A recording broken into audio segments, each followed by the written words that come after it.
everybody's been talking about how they like Lowland Shore. Well, maybe not everybody. Most people like Lowland Shore. So I thought it would be super cool to do a map tier list. But at the same time, I am a tier list amateur. Let's be real. Like, True. I figured that I needed help with this. I was like, if there's one person who can help me make a good tier list and, like, you know, properly make this content, it's of course MightyTeapot, the tier list professional in the Guild 2 category. Tier list warlord. Are you excited? I'm very excited. This is going to be good. There's going to be some hot takes here from me, I think. So. But Probably. That's what I thought. That's what I thought. I was like, that will make this exciting to, like, get somebody else's perspective on this, you know? It's not just me, but we can sort of discuss this a little bit. And we can represent both sides of the arguments. Yes. Or maybe we'll hate each other after this. That might happen too. Whoa. Whoa! Yeah, I mean, like, I do not accept certain opinions about Tangled Depths, just saying. Are you not a Tangled Depths fan? There's no way. We'll see. We'll see what I think about Tangled Depths. You gotta not spoil the whole video, okay? That does They gotta make sense. keep watching. Yeah, exactly. They gotta keep watching. We need it for the algorithm, right? They have to... Yeah. Look, guys, watch to the end. You won't believe what happens at the end of this video. Don't skip there, though. Don't skip. You've got to watch all the way. Guys, come on. Like and subscribe. Let's go. Hidden all throughout the video. Like, if you even skip just a little bit, you might miss the good part. That is a good... Yeah, I like that. I like where you go. That's very true, actually. If you miss even a second, you'll blink and you'll miss it. And you can do... Exactly. You know what's up. You know what's up. Actually, oh my gosh, we just had 30 gifted subs. What the heck? Casey, thank you so much for the 30 gifted subs. Feast. That's amazing. Let's go. The hype is real. Thank you so much. That's ridiculously nice of you. Yeah, just so you know, I am recording this, so I'm gonna be muting alerts during this. It's like I'm Teapot stream right now. There's no alerts going on. Yeah. But I do really appreciate that. Thank you so much. All right, are you ready to get into this? I mean, I'm definitely ready. I was born ready. So got my tier list up. It's ready to go. Oh, okay. Okay, wait, so are you putting the thingies down, or am I putting the thingies down? Well, shall we both put them? Oh, you think so? I think we gotta come to a consensus. Well, no, I mean, yeah, we have to agree, but surely we should both have it open, right? So Sure. Yeah. Okay. That makes sense. Sure. Like, we obviously have to argue over it. We could almost put each map in a tier, and then we have to make our case for it, and then we have to come to some kind of agreement. It has to be the same eventually. Yes, agreed. It has to be the same at the end. Agreed. Yes, we do have to do that. Yeah. So I put in so much effort into this, like, into this template. Yes. I even put them mostly chronologically in order. Okay. That is big, actually. This is very there's high so effort, many. Yeah. Look, it's gonna take a while to get through them all, honestly. People who make tier lists need to understand this. Okay, this is a YouTuber thing. Every YouTuber knows this. White text with a black outline is readable on any background. You can read it on anything. If you're making a tier list, always do it like this. Look! Exactly. Look at this high effort tier list from Lara. Wow. I even put in the World versus World maps because it was like, I'm sure Teapot has opinions on that. Yeah.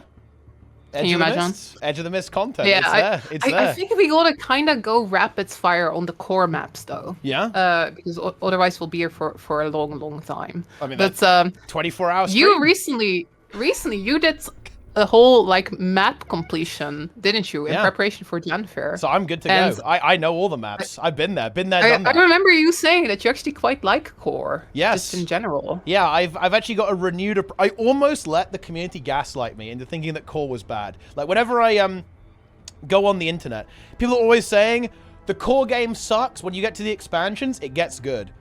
No! Not true. I actually agree with this. Okay? Because, I feel like the core maps, you can tell they were still experimenting a lot. You know, there's a lot of, like, funny, tiny little things in there. Instead of, like, it's feeling a bit like, hey, this is the content, this is the map, put in the content. It feels like they were still messing around a lot. You know, still putting in lots of, like, little tiny achievements and lots of jumping puzzles and stuff. I like that a lot, actually. The immersion, the RP is quite good, I think, in core. Yeah. Yeah, no, I completely agree. Because of that, I suggest we put Queensdale in S tier. Ooh. Ooh. Now It's the nostalgia though. Like it's such a good starter map. I love Queensdale.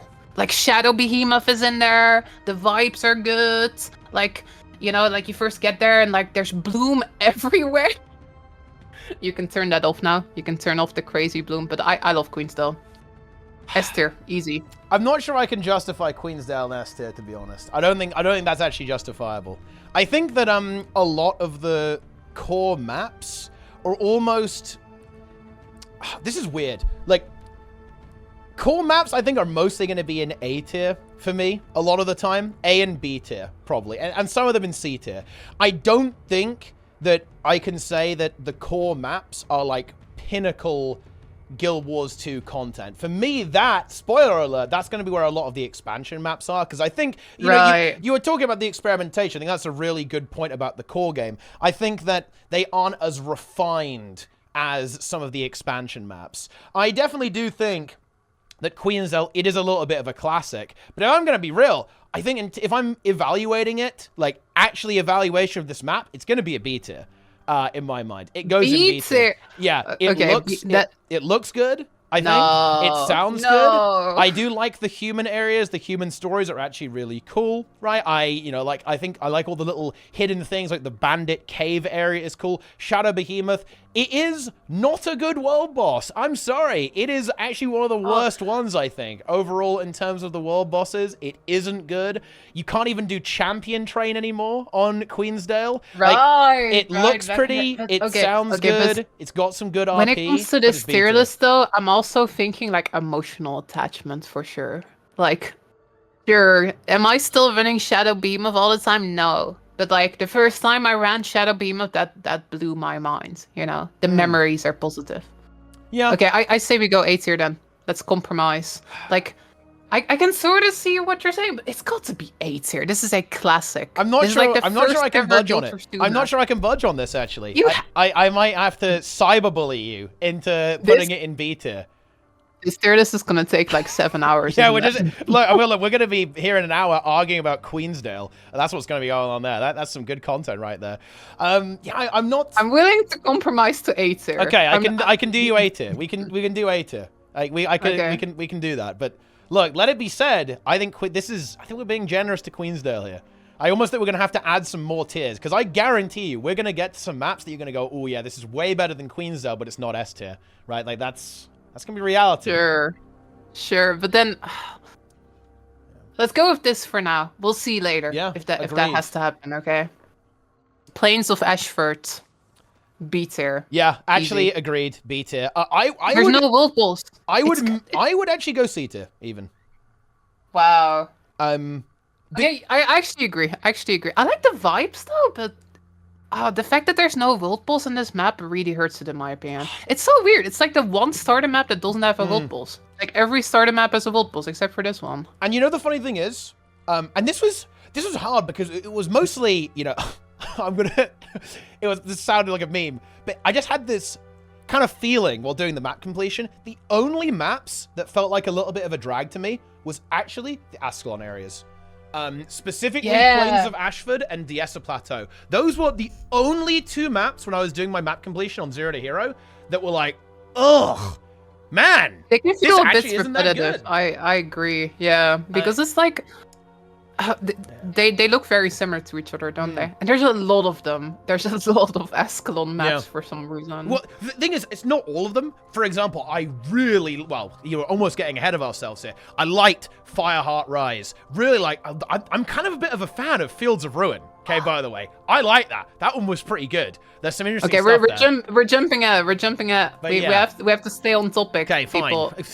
Okay. Like, I thought you were the tier list professional. Wait, I understand now. This is how you get the YouTube watch time, isn't it?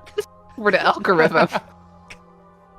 You have to keep watching because there's gonna be surprises throughout the video. Yeah. Like if you skip even a little bit, you might miss the good part. But yeah. Okay, let's put it in C tier. Yeah, I agree. C tier. I think C tier is very fair. Not a horrible experience, but average, right? Like, you know, it's a pretty average map, I would say. It's okay. Yeah. So we're doing Wayfarer terrible, but Foothills? it's- Wayfarer Foothills now? Yeah, Wayfarer's better than Plains of Ashford, though, isn't it? It is, but it's actually not much Like, it's better, I think. I like that it's got the two distinct areas, right? There's like the snowy bits, and there's like kind of the grassy bits. Yes. I'm sure most people know what I'm talking about. I like how there's some variety. I don't like the shaman boss that much, to be quite honest. No, it's not I don't good. think it's very exciting. I would actually put this in C tier. Again, above Plains of Are Ashford. we ranking these within the ranks? Yeah, I think we yeah, are. I think you have to. Yeah, you have to. So I would say C tier above Plains, for sure. I agree. Yeah. That would be my initial take on this. Not bad, for sure. And I do like a snowy area. It gets some bonus points for me on that one. And I agree. I think it is cool that it has that double biome. And as a as a Norn character, you start out in the foothills, right? And you kind of climb up, into the snow area. And then right at the top, you have the the Svanir kind of fortress, right, with like the Goliath in there as well. Exactly. Very cool. Actually, not bad at all. Now I want to put it in B tier because you said all this. No, C tier. You shouldn't have said this. Nope, C tier. C tier at best. I have a hot take about the next map. Okay, Metrica Province. The YouTube comments are not going to be happy, but I think this map is D tier. D tier? What? I Wait, do not like that. Metrica Justify Province.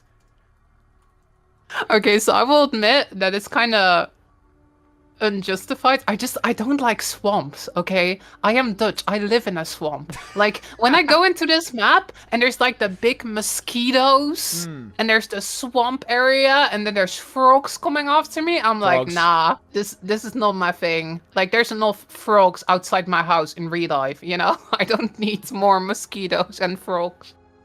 Interesting. So I do not like this map. I'd put it in D tier, honestly. Wow. And it's so big, it takes forever to like map complete. And like, what about the jumping puzzle? The jumping puzzle. Okay, that's true. The fire elemental is mediocre. However, if we're doing nostalgia, do you not recall on launch when everyone was like permadead to the fire elemental? It was actually epic. It was insane. The fire elemental was like the ultimate destroyer. Destroyer of worlds, to be honest. I will admit, not that it is a bit swampy. That is true. There are frogs. There are various insects. Exactly. But I think, and it's like they put this. There's like this one texture that they just put on the whole map. You know, like the grass that's a bit chaotic. Chaotic grass is a good description. I do not like this map at all. Metrica Province. I think it has to be C tier. It's better than Plains of Ashford, right? No. Yes. No way. It's better. It's better than Plains of Ashford. Plains of Ashford has a fun jumping puzzle. That is true, but so does Metrica Province. The jumping puzzle is better. That is true. It is superior, actually. But okay, I'm willing to go C tier, but it has to be below Plains of Ashford. All right, fine, deal. We've negotiated. Okay, I'll give that. Metrica Province, C tier. Paladin Forest. Ooh. I'm not sure how I feel about this map, because I like it more than Metrica, but it's still kind of a swamp. This is gonna be the whole theme of this tier list, is that I do not like swamps very much. I think this is actually B tier. B tier? The worm is the best early starting boss, by far, actually. It has more than one jumping puzzle on it. It has like a two-parter, right? Where you climb up the plant, then you go into the nightmare area, and there's like a follow-up jumping puzzle attached to it as well. And there's the one in the lab. Yeah. And there's the weird one under like a tree, kinda. Yeah, there's loads of content. And it has the is this it has the mini dungeon, right, too? Like the frog mini dungeon, I think. Whoa, right? I forgot about that. Yeah. But it's frogs though, and I don't like swamps and frogs. I think this has to be, if you're putting Queensdale in A tier, Calbon Forest is better than Queensdale, by the way. Just flat out. It has to go in A tier. You think so? Yeah, absolutely. It's better than Queensdale, for sure. And if we're going to maintain consistency, Calbon Forest has to be above Queensdale. Like, if we're going to say Queensdale's A tier. Okay, I will say I like the music in Calbon Forest. Yeah. So I'll compromise on this. Yeah. I'd put it in B tier, but sure, we'll put it above Queensdale. Yeah, it has to be above Queensdale. You gotta give some and take some, you know? Gotta keep this a bit balanced. Keswick's Hills. You know what's Keswick's Hills? Oh my god. I'm just so sad that it's still ugly. True. You know you can go back in time using like the time machine NPC there, and you can see what they took from us. But not fully. No, right? you can't back to the super like it was so pretty before. It's still kind of pretty in the parts that weren't like, you know, ruined and destroyed. Yeah. And like. But there's no wild balls or anything. There's not much. D tier for dog mess. Dog mess. No. Yes. It's a Crida map. It's called D tier. It's ugly. It's horrible. It's infested with snakes. It doesn't look good. It's got all the nasty, toxic stuff there. It's not good. D tier. Actually, mold tier. Mold tier at best. Wait, are we making a new mold tier? I mean, well, look. You know there are some maps that... You know there are going to be some maps that are below D tier. I think you know what I'm talking about. There's some worse maps than this. Okay, well, hold on. I'm not a tier list professional. I don't know how to add a tier. How do you even do this? You have to click on the cogs on the right-hand side. Oh, and then you can add a tier? But no, Kha'Zix doesn't have to be in mold tier. It can be in D tier. Mold tier. Yeah. I will add mold tier, though. Below. Yeah. Yeah, okay. But I agree, like, Kha'Zix should not be in mold tier. It's not that bad. No, it's not that bad. It can be in D tier for sure. It is borderline, though. It's borderline. Why is my mold tier looking green? Oh, no, that's good. It might be. Okay, no, this might be green. This is correct. Brisbane Wildlands. This map is in D tier, I think. I think it is as well. This one is rough. It's just, it's big. There's not really a lot going on. It's a swamp. It's a swamp, basically. That's the only reason. We should just rename D tier to Swamp tier. I think okay. Wait, we can do Swamp tier. I think D tier as Swamp tier is good. I like that. I will say the redemption of Brisbane is Skritsburg. That is kind of cool, like the Skrit City. But I agree, it's not a particularly. I like the beetle race. The beetle race that goes like all around the map. Yeah, that's actually quite good. It actually is kind of it's my favorite beetle race, which I really like that one. That one's fun to do. Actually, it's really good. Big fan. But overall, I think it still has to be low tier. It's better than Kha'Zix Hills, so maybe we could squeeze it into C tier just because of the Skrit and the beetle race and the guild mission, which is pretty cool. Yeah. There's not much else you can go, right? But it's literally a swamp. It should be in Swamp tier. Okay, fine. Just put it at the top of Swamp tier, then. I'm going top of Swamp tier. The Yessa Plateau. You were just talking about how you didn't like completing this one. I do like this map, though.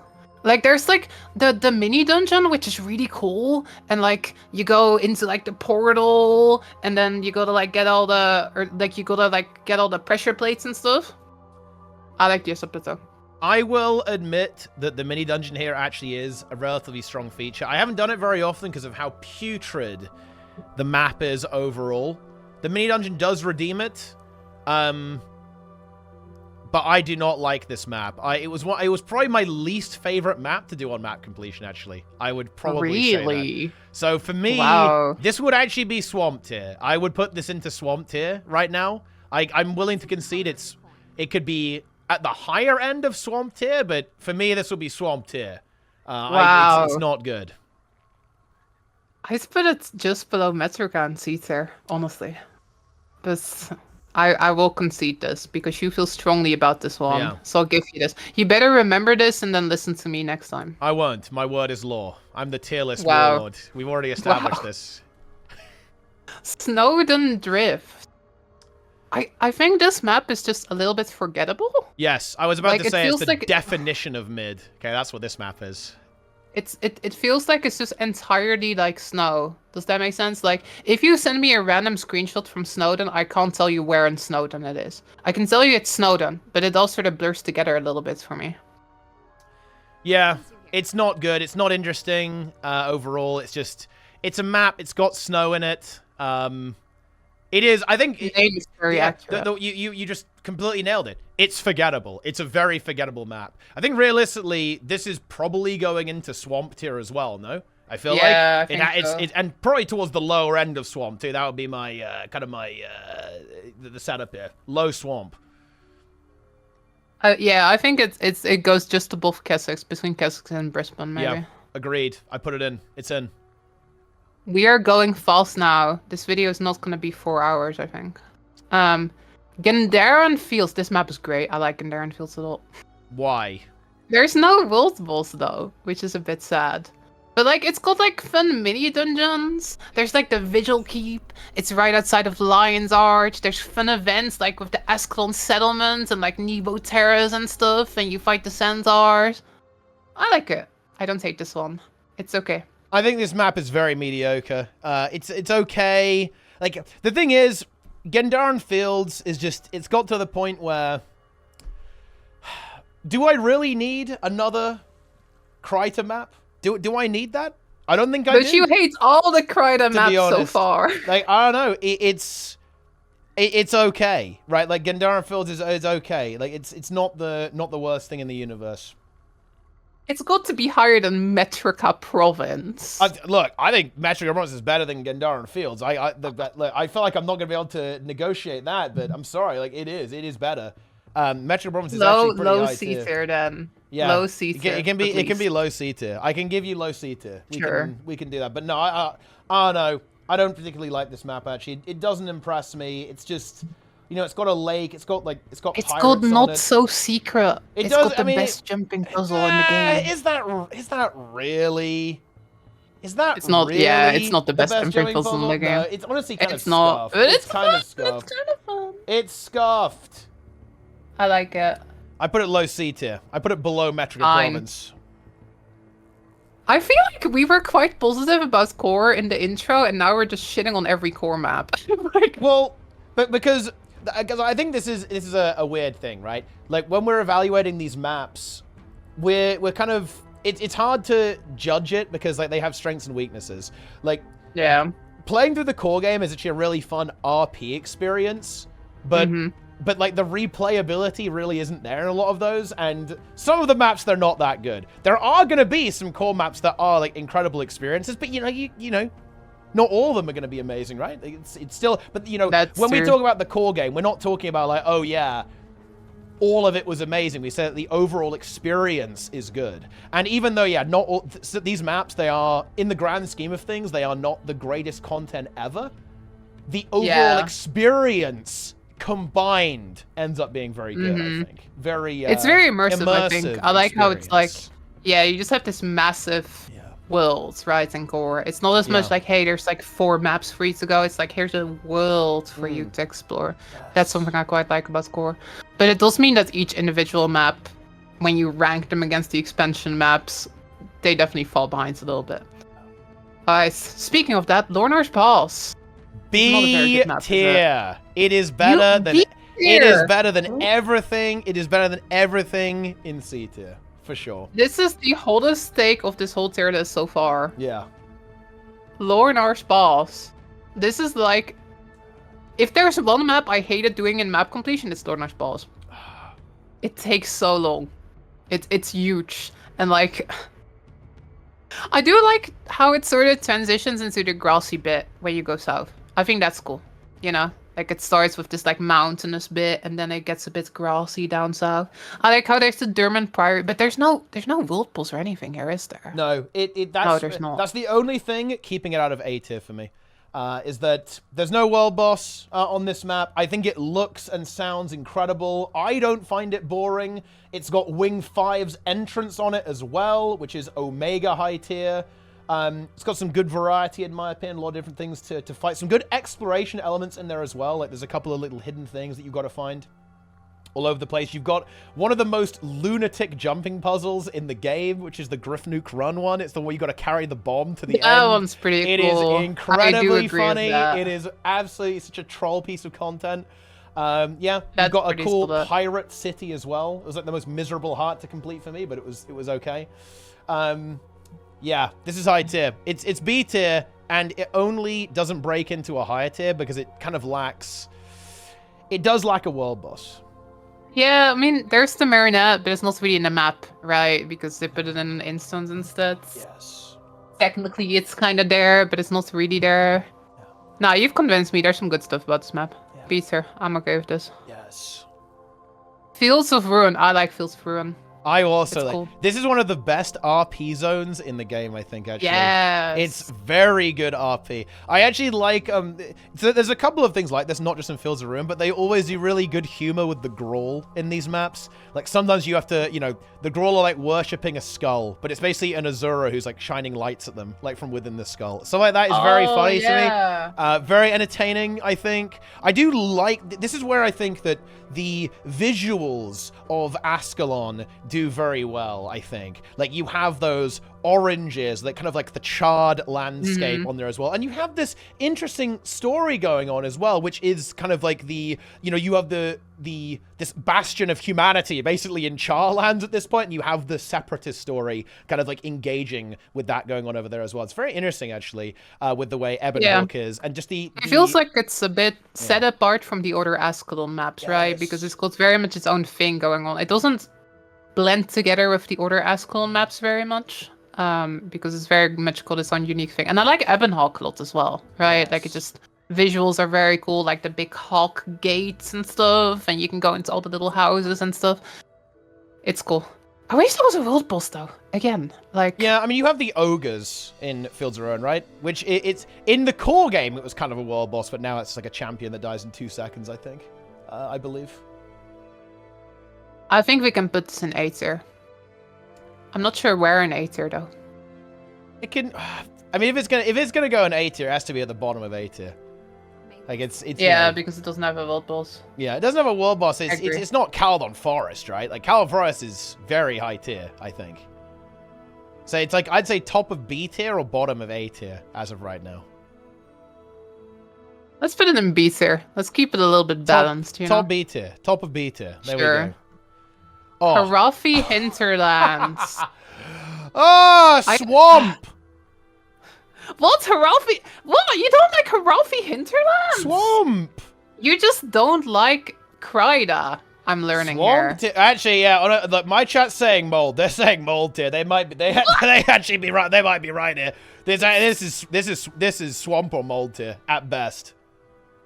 But there's the whole cool thing where, like, you gotta go and capture all the different camps and, like, progress and then kill the centaur. They got rid of it, though. Like, now it's just on a timer, isn't it? Yeah. It used to be, like, you gotta, like, do the cool event. It was so cool! I put it into mold tier. I put it into mold tier. First mold. In my mind. I think it's absolutely festering. It is festering, insipid, putrid, disgusting mold. No, I can't agree with that. It's bottom of swamps there. Yeah. The world boss isn't good. The structure is scuffed. The hearts aren't that good. The jumping puzzle is annoying. It's mediocre at best. What? No, you jump on a pirate ship. I like the pirate ship. Yeah, okay, actually, no, I take it back. The jump puzzle is pretty cool, actually. I do not like this map. Like, it is not good. It's centaurs. Centaurs aren't even good. Like, that's not even a cool enemy. It's low tier. I think the highest I can go here is swamp. The highest I can rate this map is swamp tier. Okay, fine. Lowest swamp. Yeah. It's still the lowest rated map. I do not even agree with that. I like Harafi Hinterlands. It's kind of sad. Yeah. Blaze Rich Steps. Ooh. It's got the Shatterer. Shatterer's pretty cool. I don't like that much about this map besides the Shatterer, though, I will say. Yeah, it is just pretty much world boss. The world boss is cool. It's one of the classics, right? That is true. Yeah, this is a good bit of trivia. This is one of the earliest maps they did too. Actually, like all the demos they showed off was the Shatterer for Guild Wars 2. That gives it a little bit of a bonus. I will say though, Shatterer in modern Guild Wars 2 sucks. Because it's just so power crept that the boss is scuffed. They reworked it in Heart of Thorns, right? Yes. But I don't think you ever even get to see the reworked mechanics because it just dies before any of those mechanics come into play. Yes. But this is the map that has got the horrible Ash Legion heart, doesn't it? Where, like, you gotta go stealth and sneak that wasn't even the that Ash bad. Legion. Like, you know, look, I have recently played through that heart. I can testify it wasn't that bad. But yeah, it's definitely one of the I cheated. Ones. I had somebody in my chat like use portals to just teleport me, which made it a little better. That's good. I do not think I can give this a high tier, realistically. No. What's it going to be, actually? High C tier, maybe? High C tier? Is this map better than Wayfarer, Foothills, Plains of Ashford, and Metrica Province? There's no way. There's absolutely no way. Like, Fine. Yeah, you're right about that. I think it's low C tier. I put it at the Maybe bottom it's of above. C tier. It's above Metrica Province, though. That's clearly. coke. That is coke. Metrica Province is a swamp. It shouldn't even be in C tier. It should be in swamp tier. Okay. I'll put. Yeah, I mean, it's a. Yeah, it's got a cool. The world boss is cool. It's iconic, right? Okay, iconic world boss. I can put it above Metrica. Above Metrica. Yeah. Dredgehawn's Cliffs. Actually, I do like Dredgehawn's Cliffs. Like, because of the vibes, you know, it's like this snowy map, and there's like the little graveyard, and there's like the little monastery, and there's like all the dredge that are fighting, and then there's a dungeon entrance. It's just a little bit forgettable. I think it's a little bit similar to Snowdon in a way, but there's a bit more to it than Snowdon. It's better than Snowdon for sure. So, and there's the mini dungeon, you know, where you get like the key, and then like you go into the place, and you have to fight like the skelks and stuff. Yeah, I actually give this map a very high rating for a number of reasons. The first is absolutely the mini dungeon. I think visually this map is pretty cool. The Dredge are a pretty interesting faction to interact with. There's actually a bunch of like jumping puzzles to get to vistas across this map actually. And more importantly, one of the earliest really awesome memories I had from playing Guild Wars 2 was the Tribulation Rift Vista. Like, when I found how to climb up the scaffolding to get to the Vista, because I was like, you know, doing map completion was one of the first things I did in Guild Wars 2, and then you kind of like stumble upon like how you actually climb up there. It is actually so cool. It is. And then there's the second one as well, right? Where you go into like the icy cave. Yeah. It's like a two-parter. It's like a two-parter. Yeah, I love that. Pretty good. I love that when the environment is a jumping puzzle, right? It's one of the things that I miss a lot, actually, about Guild Wars 2 is jumping puzzles. I wish we had more of those in modern Guild Wars 2, like jumping puzzles to get to vistas, jumping puzzles to get to some of this content. Yeah, I would go as far to say this kind of belongs actually in an A tier spot to me. Like, in my mind, this is very high up there. Top of B tier or in A tier for the reasons we've outlined, right? Wow. Actually very good. Yeah, I think it deserves to go into A tier even, honestly. Under Queen still. Yeah. I do like Queen still more. Yes. I put it into A tier. Bloodtide Coast. It's... You know what the issues of Bloodtide Coast? What?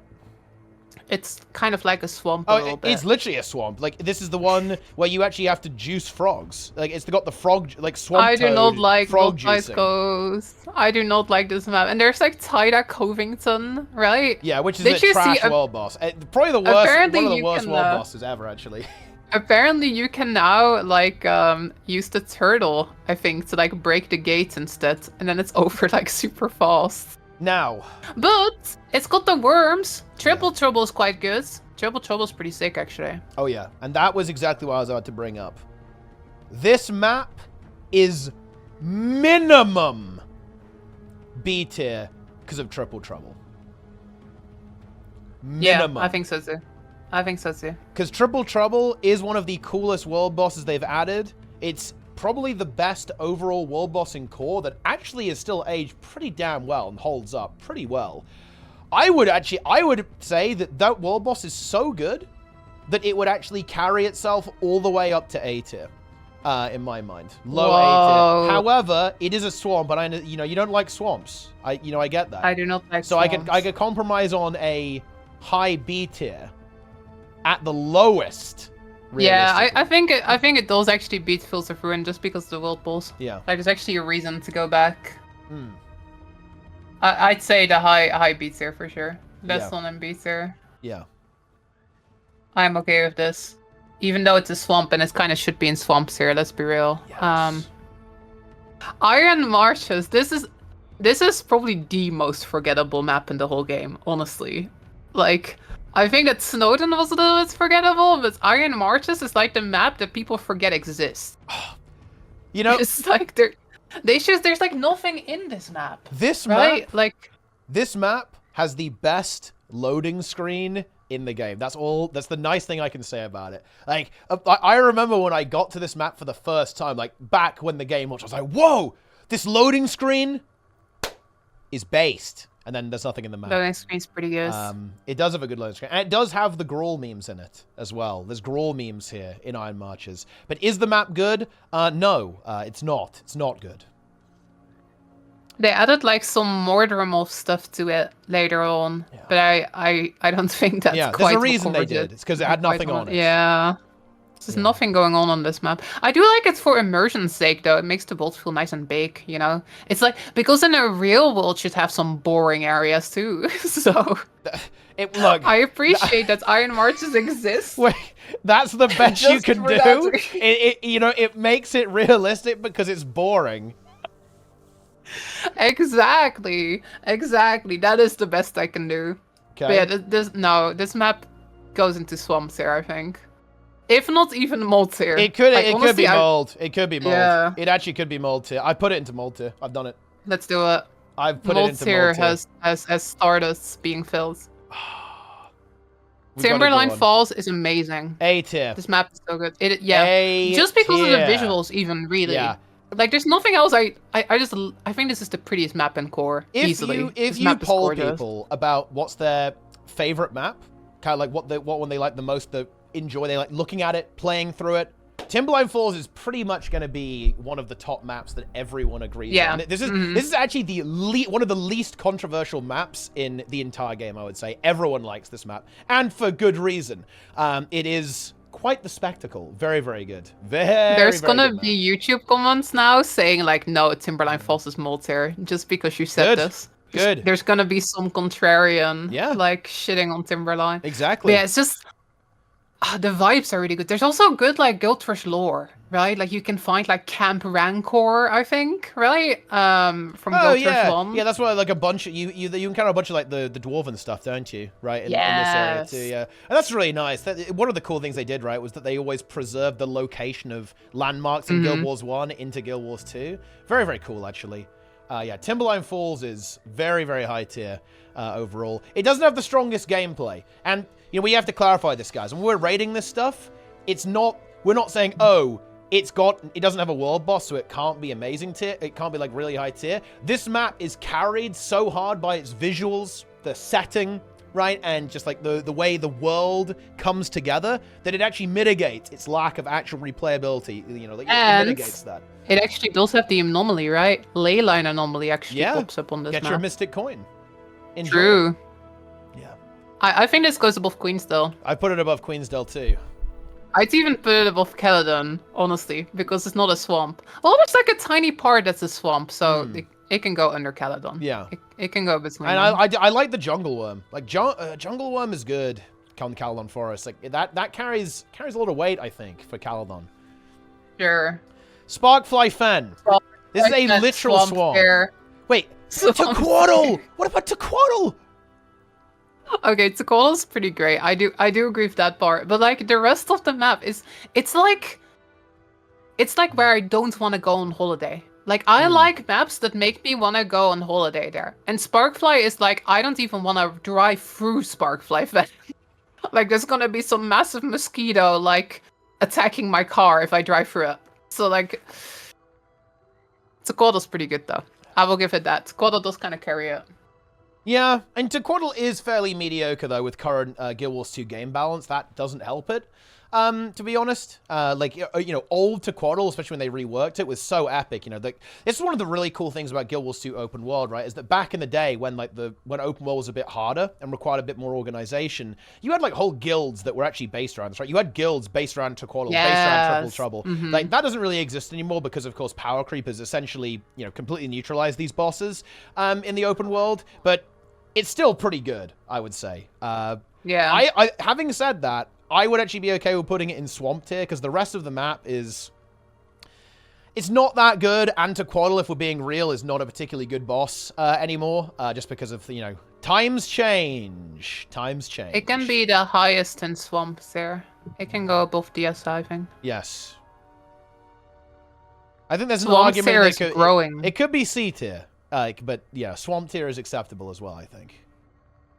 It's got the advantage that it's one of the maps people still go back to, right? Like a lot of core maps, you only go back for like guild missions or map completion. People do go back to Sparkfly just for Tequaddle, but that's like, are you really in Sparkfly? You're just in like one tiny water part of Sparkfly. Exactly, The rest yeah. of the map is like... People are saying it's iconic, but I actually disagree. Tequaddle is iconic. Sparkfly Fen is not, right? Like, that's actually I think so too. That's an important distinction to make. It's like, yeah, like people go there for that exact boss arena. You waypoint in, then you waypoint the hell out of there, right? So can we really say it's a good map? I don't think we really can. I think Swamp Tier is very appropriate. Yeah, it's good roleplay to put it in Swamp Tier. Fire Heart Rise. Actually, I don't know. pretty You good. said that you like this map, but I like how it's unique. There's only one map kind of like this in Goters 2. Like, it's an Ascalon map, but it's like on fire, basically. Yeah. And I will say, it being on fire does make it go up in my ranking. I like it when things are on fire. But apart from that, is there really much to do on this map? The jumping puzzle is kind of cool. It used to be that you had to unlock the dungeon, right? Yeah, the jump puzzle is which- really good. This is one of the better mini dungeons, I think, in the game, actually. It's one of the stronger ones. It's very good, yeah. Oh yeah, there's a mini dungeon too. Yeah. There's also the jumping puzzle where you jump like over the sort of like from mountain to mountain. Oh wait, you mean like is this like the mine one? Like the mine? Yeah, Pig Yeah, Iron Pig Quarry. Iron Mines, That one's really yeah. good. I think that's one of the texture. Yeah. This is actually a solid map. I would say it comfortably makes its way into B tier, right? Because yeah, at least. Sure. Okay, there's actually a weird thing here. Okay, so we should explain some context. The replayability of this map was actually supposed to be basically unlocking the dungeon. You couldn't do Citadel of Flame without doing like a pre-quest to open the dungeon. You had to fight across this bridge, take over the bridge, and there was like char and champions and stuff, and then you could do COF. That was like the end game loop for this. That's why it doesn't really have a world boss. Obviously, that's not relevant anymore. So that it does lose some points because of that. But I do still think this easily, comfortably makes its way into B tier, actually. I agree. Yeah, I don't think it's quite A tier though. Like, this is one of those maps that I kind of forget exists sometimes a little bit. Like when I'm there, I'm like, oh, this map's pretty cool, but it's not something where I ever really go back very often. Yeah, and that's kind of sad about it. And to be clear, those events do still fire, like the unlocking the dungeon. It's true of Arara as well, of course. But here's the thing, right? Like it's not really part of the end game loop. That's not how Guild Wars 2 works anymore, right? So it's not really relevant. It's not like a relevant part of the map experience anymore with Fireheart Rise. But yeah, I agree. Visually, it is very striking. I think it's an interesting part of the world there as well. It's got some cool kind of hidden content, exploration content baked into it. It's pretty good. Pretty good. I think it goes right under Fields of Run. Okay. Personally. Deal. I've done it. We're almost done with core. Yeah, we kind of rapid actually. firing. We're getting through this. There's a lot left though. Oh, My yeah. gosh, I just scrolled down. Yeah, there's quite a lot of content in Guild Wars. Mount Maelstrom. It's a swamp. You cannot. Actually, it's a pretty good swamp. It's a pretty good swamp. There's no way you can imaginably put this. This is minimum A tier. It's okay. This has A tier. This could be S tier. This could be S tier. This could be S tier. What? This could be S tier. Okay, Mega Destroyer is pretty good. I like Mega Destroyer. I really like the jumping puzzle, like the hidden garden with like the little portals. Yeah. And then you gotta like You kill the crab. It's so pretty. Kill the crab. Yes. Go into the portal, and you do one of the coolest jumping puzzles ever. It's a giant volcano. You have the Omega Destroyer going on there. Oh right, it's got a second boss. I didn't even think about that. Yeah. It's also got the golem as well. Yeah, it does. Yeah, you have like the world, but this almost has to be S tier. This is actually either the first S tier we have or top of A tier. I'll let you make the call. You can make the call. You can have the responsibility for this one, and that means if the YouTube court disagrees, S tier because it's a swamp. It is still a swamp. No, I need to get over the swamp thing probably. I think it's 8. I don't think this fits alongside like some of the maps we're gonna talk about later. Okay, yeah. But it is good. Well, I think look, it can be above Caledon. It can be the best map so far. We are gonna have to put an S plus. I know we're going to have to do that, by the way. Oh, okay. We are gonna have to put S plus. Yeah. But I will still say don't think it's S tier. Yeah, I Mount think Maelstrom. it can be the best core map so far, though. I agree. I'm okay with that. Yeah, agreed. Agreed. It's got so much going on there. It's massive. It's epic.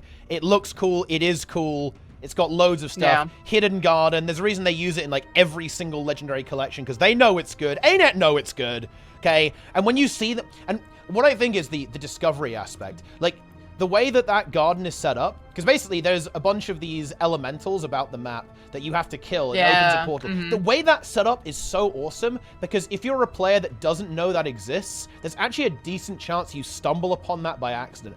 That is magic.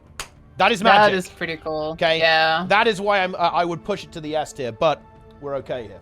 The RP is high value for sure. Yes. I agree. Yes. Straight to devastation. This map is not good. I think this might be mold tier, honestly. Mold. Like I think so. Like it's just. I mean, I like the Balthazar Temple. The Balthazar Temple is pretty awesome, especially back in the day when you had to like go in there and you had to like. You still like kind of want to capture it for obsidian shards, right? Like easy obsidian shards with karma. That is quite good. But the whole like water part of the map, I don't think I've ever interacted with this apart from recently. I did this collection for the legendary spear and I had to find an anchor and it was horrible. Yes. It was so bad. It's so spent like good. an hour. I love stuff like that. You had to find the starfish and the anchor. Yes. It is so good. No, it's not. It's so good. I had a terrible time. Like it's for everybody that hasn't done this, it's not marked. There's no marker. There's no text on this. Yeah. You're just going around in this massive ocean, pressing F.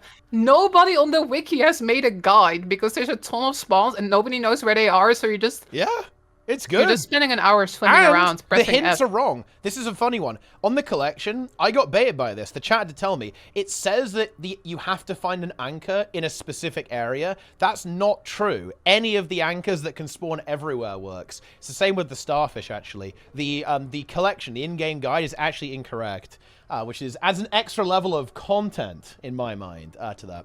Yeah. The thing is, though, I think we have to be consistent. On release of Guild Wars 2, this map was godlike S tier because of the Balthazar event. But now... And it was kind of cool, like you go over the water and you go into ore. That was a cool experience. I do agree. And it was amazing the ore visuals. For me, the ore visuals are the best, actually, in Corteria. That might actually be a slightly hot take. Maybe. I love the Orion architecture, you know, like and you don't see it as much in Straits of Devastation as say Malcolm's Leap and Cursed Shore, which we're obviously getting to next, but the towering kind of circular discs of the collapsed ruined architecture, I think is absolutely insane. I've never seen anything like that. It's unique to Guild Wars. It's fantastic. And the music, the music, oh my god, it's so good. Promenade of the Gods. The mobs are so annoying. Like the mobs, and you're just like trying to explore, and then they go like, "Everyone, come, deaf, good." And no. I'm gonna activate. And like, oh my god. I'm gonna have to activate. One of the biggest mistakes they ever made was nerfing ore. Okay, they nerfed these mobs so hard. They were mentally, psychologically annihilating the Guild Wars 2 community on release. The Risen It did feel kind of dangerous. Yeah. For immersion, it was good. Yeah. But the gameplay, I did not like going to ore. They I always would had a pull bad you in. time. This is Zaitan, the Eater of Worlds, undead dragon with 17 heads. The mobs should break you. Like, the game should be trying to farm you, and it was. Risen Putrefier would pull you from 1200 range, and you just wouldn't see it coming. All the mobs would annihilate constantly. Big CCs, big pulls, big immobes, big lockdowns, boon corruption. That was good. That was how the game should have been. The world was dangerous, it was undead, it was big. However, they did get nerfed. And then you kill Zaitan by pressing 1 a couple times. Yeah. Yes. Okay, I'm willing to go into swamps here. Wait, I do agree. This map has history, and that's pretty cool. I'm not sure. What about the Vizier's jumping puzzle? It's got two jumping puzzles basically, right? Because it's got like the tree one, and it's got the other one. What tree one are we talking about? Well, it's not really. I guess it's not really a jumping puzzle. It's like a vista, right? It's got a tree. Oh, sure. Sure. Yeah. High swamp there. I, You do make some good points here. swamp You've convinced me a little bit. Okay, the immersion is cool. Like you're going through the water into ore. C tier, fine. I want us to go higher. I'll do bottom of C tier. Bottom of C tier. We can go. We can make that happen. All right. Rust Gorge Sounds. I actually don't know what I think about this map. It's kind of like the Call of Jormag is kind of cool. Nowadays it falls over, but at launch it was really badass. It's cool that you can find Yox Band from Guild Wars 1. Like there's the polar bears, you know, the Kodan in their like refuges and stuff. I think Frostcore Sound is pretty cool. Yeah, I think it's cool. I like that it's massive. I really like that there's some deep water that you can swim all the way down to the bottom of. You got like the undersea worms there as well. I do like the boats, like the code and ice ships that they've got there. That looks really good, I think. Yeah, it's got a classic world boss. Classic world. I mean, come on. Claw Jormag. And this has to be beta. I think it has to be beta. Yeah, has it aged super well? Claw Jormag? Not really. It's probably one of the saddest world bosses ever, as it is pathetically unable to really do anything to you anymore, but it's a classic. It's a B tier. It's like a solid B tier, middle to top of B tier in my mind. Visuals good, music good, lore good, jumping puzzle very mediocre. It's like the icy one in the middle. Champ Train, what about that? Frostcore Champ Train from the core game. Let's go! There's still like the map of art sometimes, right? And then it's actually still worth running, I think. Yeah. Kinda. I'd give this a high B tier. High B tier. Would you put it above Fields of Ruin, though? Yes. I'm not sure if I do that. I think I would. Fine. I think I would. Alright, we only have a couple more core maps left. Malcore Sleep. This map is cool. I do like this map. It's still ore. It's still got the, you know, back in the day it was really painful walking through it. And honestly, I don't care that much for the temples on this map. I do actually like the Balthazar one a lot more. But just the vibes, you know, the vibes are really good. Recently, for that Legendary Spear collection, I had to do this event where you go into this, like... Oh, yeah, into the underwater Azura base, right? Yeah. It was so cool. I was amazed by that. I'd never done that in, like, my whole 12 years of playing this game. But that was actually really fun. So, Malcore's, I think, is actually kind of awesome. There's a lot of, like, cool lore and stuff as well. Like, it really feels like this ruined civilization. Just the color scheme. I would actually be so unbelievable. I'd be so tempted to say S tier, actually. Visuals, incredible. Lore, incredible. Events, actually really good and interesting. The entire map is a jumping puzzle, to be honest. Like, there is a jumping puzzle. Yeah, it's like the weird one. Yeah, it's the weird one you have to, like, unlock the chest, right, I think? Like, with the keys, if I'm not mistaken? Or maybe that's Kershaw. I'm getting old. Oh, I think there's two, even. Yeah. I don't like the one with the keys. That one is really hard.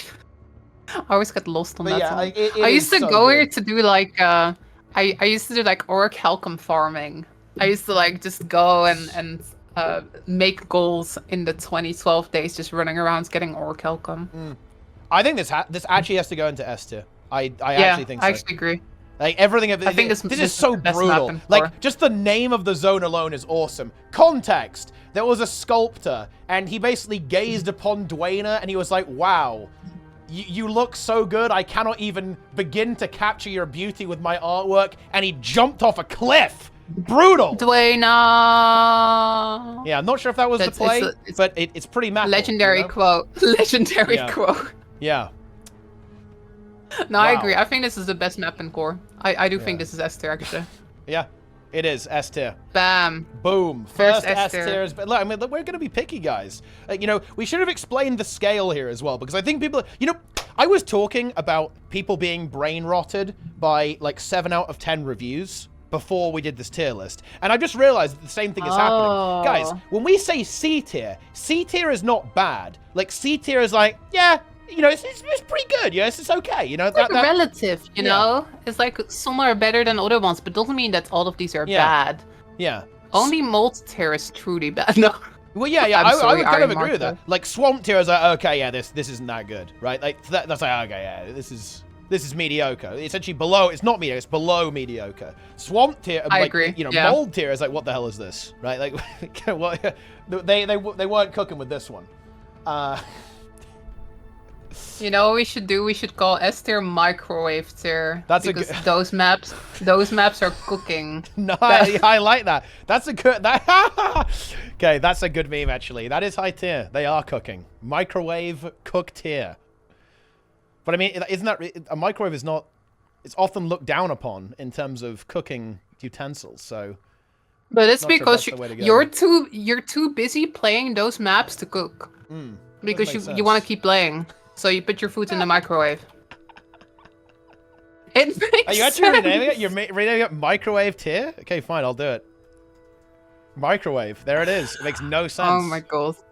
Okay, no, we should call it Esther. Or else you're so Lara, confused. what are you talking about? You've lost your mind.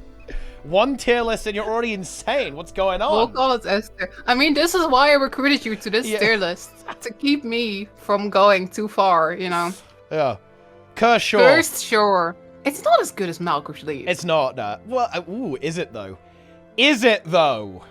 The color scheme. Honestly, like, I know that that's city, but like, Malcolm's Leap is like sort of magical, and then Kershaw is like, I don't know, like it's just sand, you know?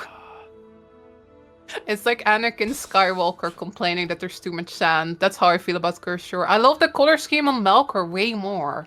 I almost feel the opposite. I love the orange of Kershaw, and looking at the gates of Ara, you know, these huge... This one's really cool. Okay, that's pretty If you cool. look into the skybox, in Ara, and I think in Kershaw too, you can see this disc that's so big, you can only see it as a shadow in the sky. And then the Promenade of the Gods, like, I love the coral attached to all of this, you know, the city and all the structures, right? Like, all of the undersea kind of debris that's still stuck to stuff.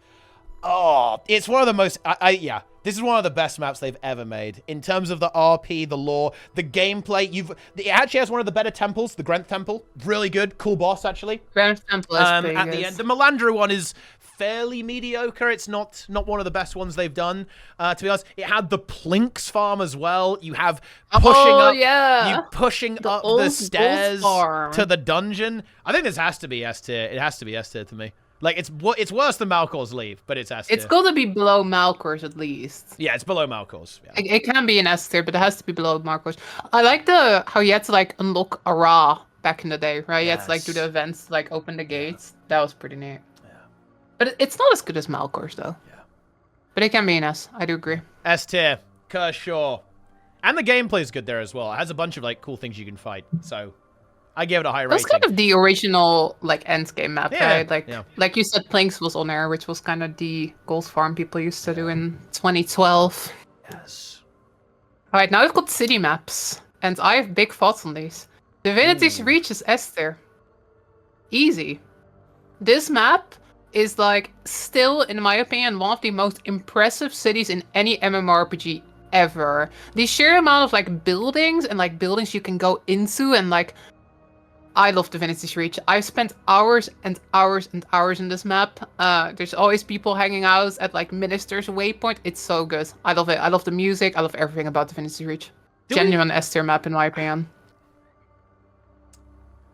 I will actually agree with that. It's definitely the city that I find myself like hanging out in the most. I think. Oh, and I see that we. Okay, hang on. I have to actually skip ahead in the tier list here. Old Lion's Arch is by far the best city.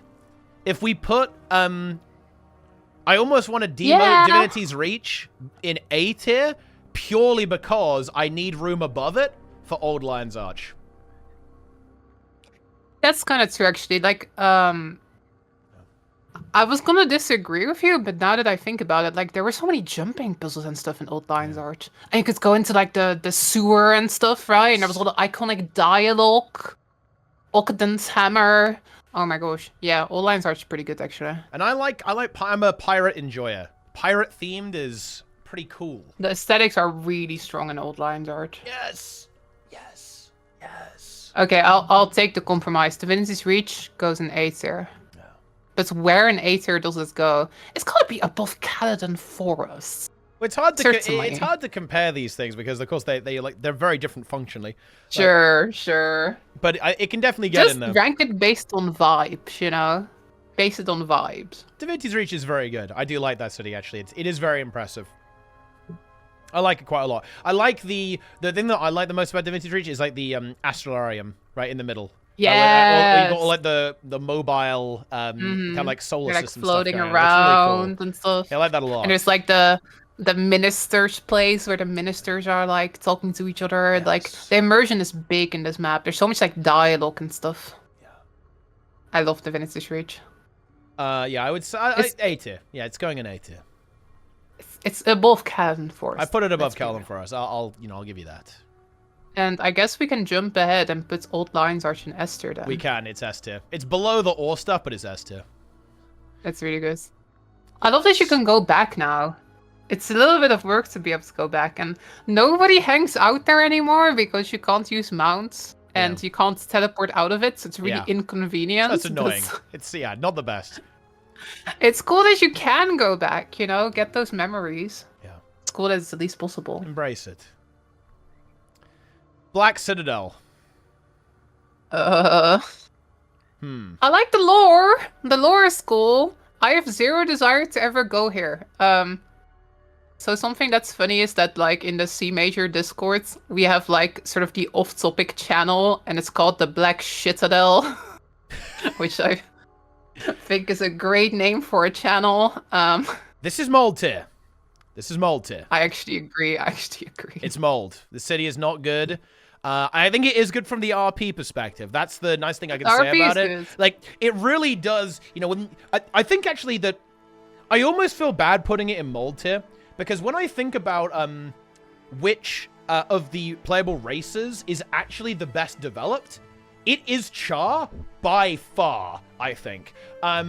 Because when I think back to Guild Wars 1, the Char are very well defined, in my opinion, as a culture and as a people, and I think that's awesome. Like, everyone else got watered down a lot, like, big time, especially as Norn. Oh my god. Oh my god. No. What they did to Norn coming from Guild Wars 1? What happened? What happened? It wasn't good. The bear transformation. I bet just the entire thing. Oh, now the Norns culture is they're big and fat and they get drunk. Okay, that's their entire shtick there. It's ridiculous. Whereas the Char, it's boom, war, machines, metal, tanks, boom. That's what I'm talking about. So I will give a shout out to the Char lore and Char RP in Black Citadel, but as a city, it's a bit annoying, to be honest. It's not One of my first Guild Wars 2 experiences is that I went to Gamescom and I played like the demo, and I was playing as a Char and I got lost in the Black Citadel. Yeah. I had like 45 minutes to play and I spent like a good 20 minutes just not knowing where to go because I was entirely lost. But yeah, I think it goes into mods, honestly. Yeah, it's mold tier. It's above Iron Marches though, just for the the cool vibes. Yeah. The vibes are interesting. Because I do think it is thematically fitting, right? Like, it's thematically fitting, I think, for the Char. It's just not a particularly nice map to be around, to be honest. Holbrook. It's where you don't want to go on your holiday. Holbrook is like... I like the idea of it, but I feel like there's this idea of all these different lodges, right? But they all kind of blur together in my head. I don't think they look very distinct from each other. Bland. Yeah. I Swamp Tier at best, in my mind. I could even imagine this being mold. But Swamp Tier at best. And the Black Citadel. I go Swamp Tier. Yeah, Swamp Tier. Yeah, it can be above Harathi Hinterlands. Okay, though. I put it above Harathi. Deal. The Grove. I love the vibes in the Grove and the music in the Grove, and I love the Sylvari, but this is really where like Guild Wars 2's like 2D world map falls apart. Like, I still get lost in the Grove after 12 years. I still don't know which level which NPCs are on. I still struggle. Maybe that's a me problem though. That might be a me problem. Yeah, I think that it definitely does suffer from that. It's not the most... It's similar to the Black Citadel, right? Not quite as extreme, but it's just not very usable as a city, right? You know, it's not good for like a hangout spot or an AFK spot between content. It doesn't really serve its function very well. I do think it does have some very strong elements visually. I particularly really like the, you know, what... I'm sure you've been to this place, right? For a variety of reasons, right? You go, there's like a hidden tunnel, basically, that takes you to like a really cool secret area there as well, which I think is really fun, really pretty area over there too. And I do think it's kind of cool that, you know, the Silvari kind of like live in a tree, kind of. It's pretty fun, I think. But yeah, not the best city ever, but I'd put it like definitely above Holbrag, so it could be in like C tier, right? It's I think it can be the lowest in C tier. Yeah. I think that's solid. Yeah. But yeah, the visuals and lore are pretty good, actually. Yes. But I don't like navigating this map very much. And because of that, I don't really like to use it as a city very much. Rata Sum. Oh, I have mixed feelings about this one. Because I love the idea of this, right? Like, it's this big cube, and there's all these different levels, and, like, the visuals are really good, and it fits, like, the Sura super well and stuff. But I do think it's, again, a little bit of a pain to navigate. Just a tiny bit. I think it has to be... It's better than the Grove, right? I think this is probably one of my... Yeah, it can't go into A tier because it's not as good as Divinity Reach. I think this has to be B tier. For sure. Like, it is a bit more annoying to navigate, but I completely agree. I think it's... Radasumin, I think the Azuran architecture in general in Guild Wars 2 is very similar to, or somewhat similar to the Char. It's not quite as well realized and built, in my opinion, as like the Char lore and Char culture, but it actually really is up there in terms of like how well they brought it to life, like with the aesthetics, right? The golems, right? This very, you know, this cubic, very rigid architecture that they have. That, you know, that really speaks to how the Azura go about their problems, right? Like they are the mallet of technology, right, to the nail of progress, right? That's very cool, I think, with how they have that entire thing set up. So yeah, I'd say B tier. I think it goes above Lornars, but maybe I'm a Lornars hater a little bit. Yeah, it's hard to rate with the cities. I'm not really giving too much credence to like where the cities are going in the tiers. But yeah, it can go above Lornar's Pass. It's a cool city. I quite like this one. I admit that. And then we have Current Lion's Arch. Mold. My biggest issue with Current Lion's Arch is I actually like the architecture. Like, there's this part with like the little buildings and the little alleyways and stuff, and it's really pretty, and I like the vibes of that. But then the main part of the city is basically a flat plain, right? Like between the trading post and the bank and stuff, you just got this massive like flat area, and I think that's so boring. I don't like that. I don't like how it's... To me, it truly feels like an MMO hub, and it doesn't feel like a city that people live in. Burn me! It's a stingray. Exactly. I think that's pretty cool. I like the sort of creative using the different sea animals and stuff, but it just... Do you know the only redeeming quality about New Lion's Arch? Okay, and you know what? In some ways, this is not a redeeming quality. You know the tour guide? Like, she's giving tours of the city, and then at the end, like, she patrols around, she's crying, looking at her designs. That is actually a tacit admission. The devs knew that their own NPC had a better design for that city. Fact. I like the music stage.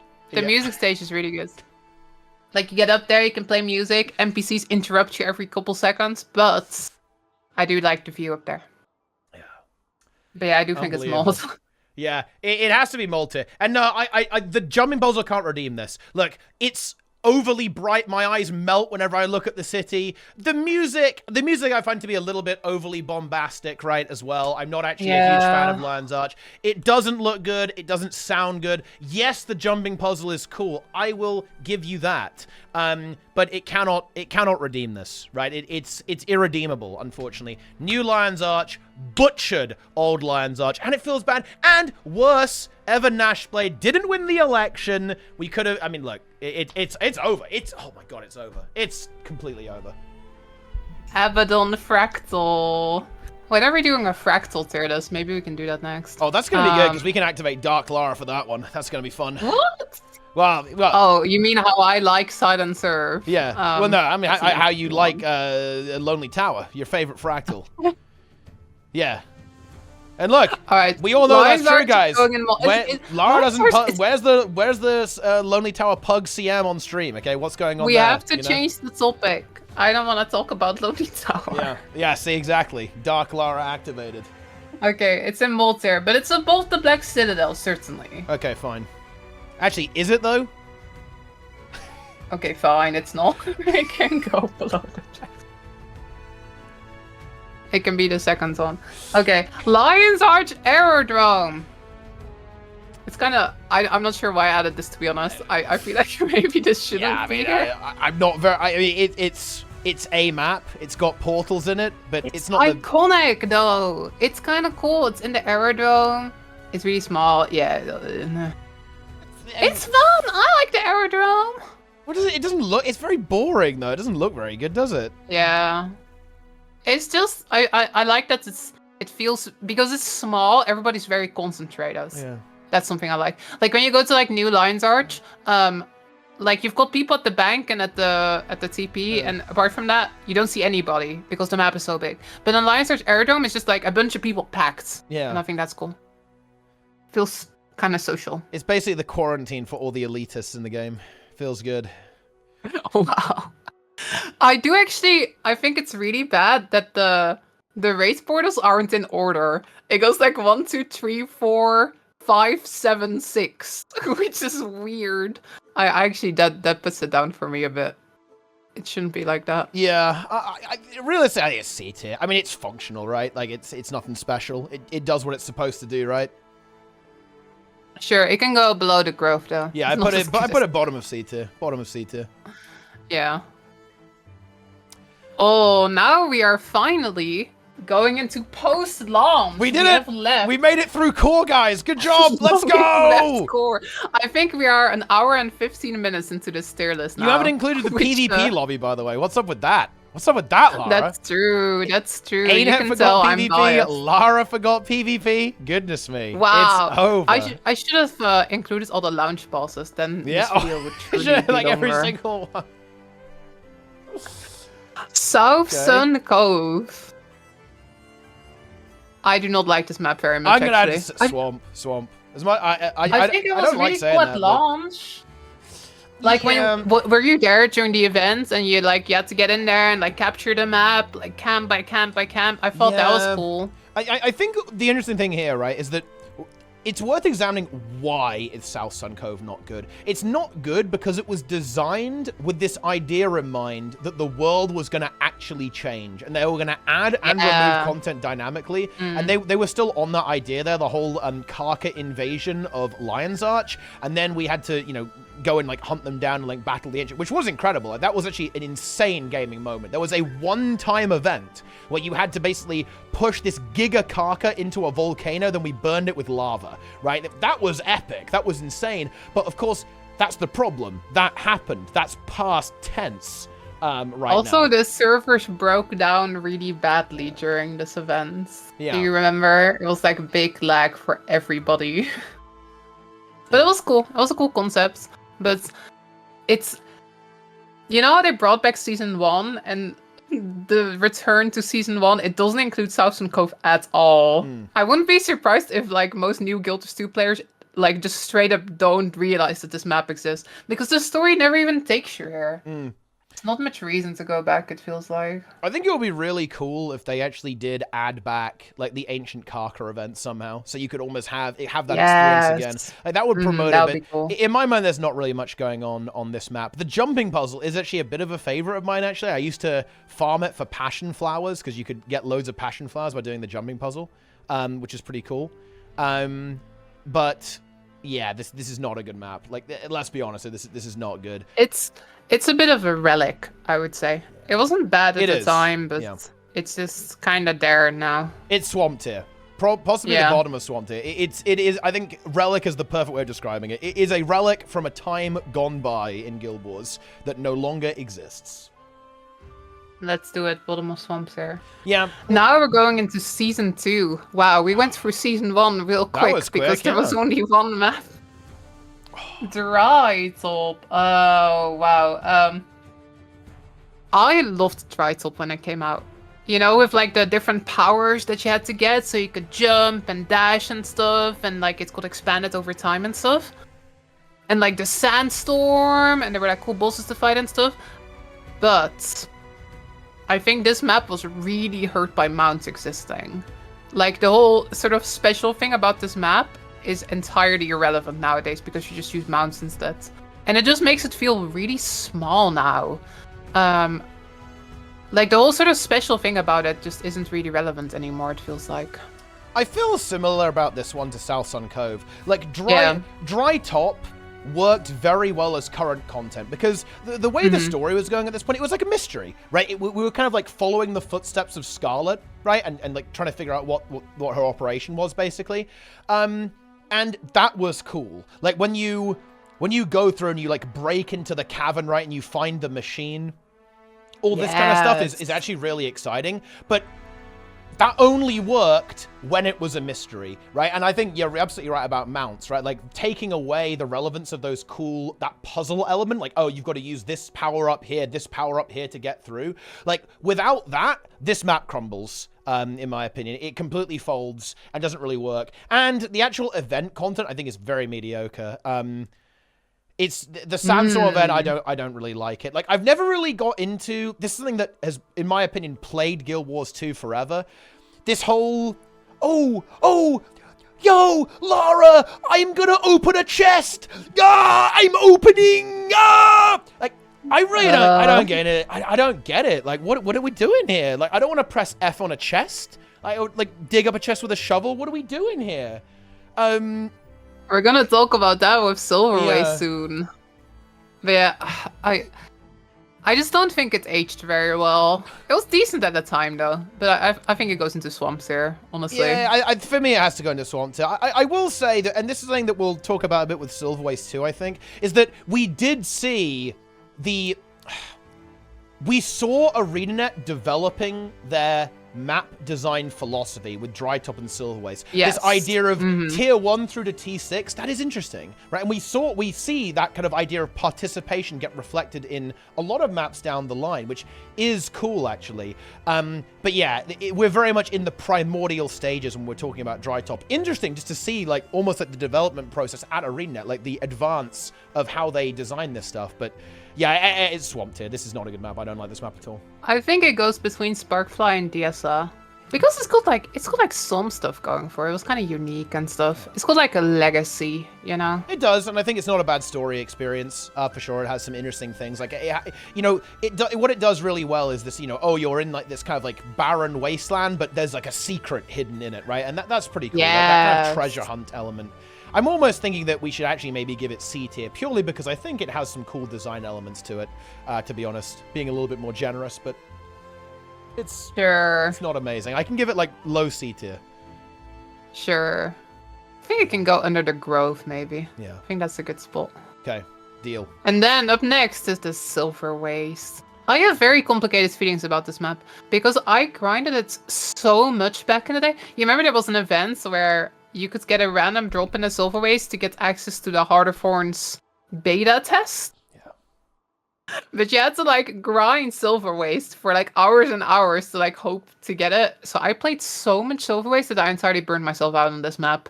But so I have zero desire to go back to this map ever because I'm so burned out on it. But I think that this is the first time we ever got to see sort of the modern meta approach in Guild Wars 2 a little bit. You know, Vine Raft, the different lanes that you have to push, like getting the map tier up and stuff. I think this map was really sort of a experiment leading into Heart of Thorns. Like, what is this like? Reba. Yeah. Reba is absolute garbage. I have no idea. I have no idea what people say. Back then it was cool. No, trash. Even then it was trash. What was good was the Vine Wrath. That was cool. Pushing through the lane, you fight a mini boss, boom, there's a giant flower. Shame we don't really fight the giant flower. That would have been good. And we kind of, yeah, as you say, they kind of iterated on that a lot going into Heart of Thorns. But no, Reba is absolute garbage. It's unfun. It's like boring and just like mowing down trash ones that do nothing. Even in the core game, it was like this. It's not good.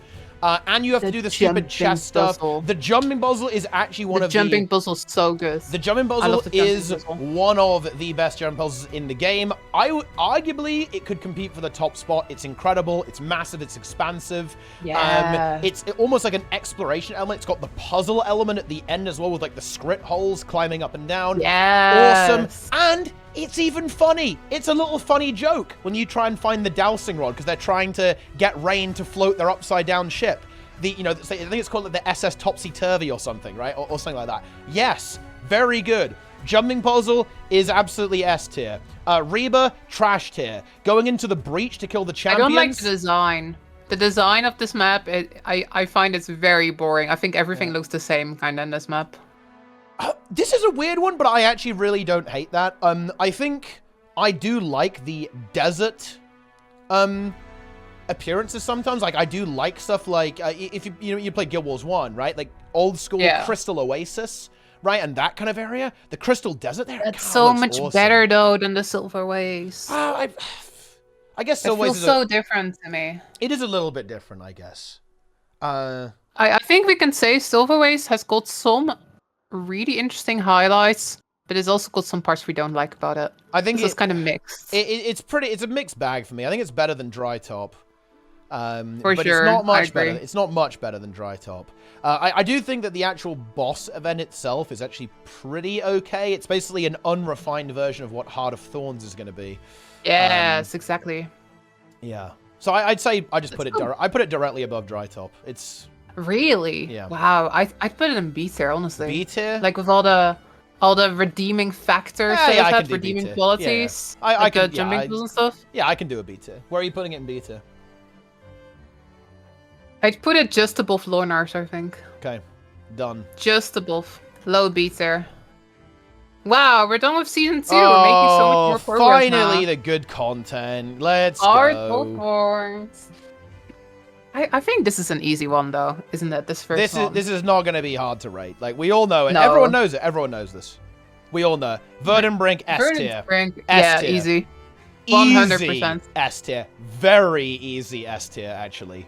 Still one of the best maps in the game ever. Yeah, like the sheer amount of like detail and verticality, and the verticality doesn't feel annoying, right? Well, it can be a bit annoying, but like you sort of like learn to like navigate the different updrafts and go between the different layers, and there's like stuff hidden everywhere, and there's cool vents, and there's just the meta event is called multiple sick bosses. It's not even just one. 5 bosses. 5 boss encounters. So good. Yeah. I mean, this we might have to do a new tier. In fact, we do. S+. I think it has to be. Yeah, we have to do S+. It's way better than Cursed, sure. Yeah, S+. S+ tier is created. It is. Yeah, it absolutely is. When Heart of Thorns came out, this is a little bit of a leak of my opinions here.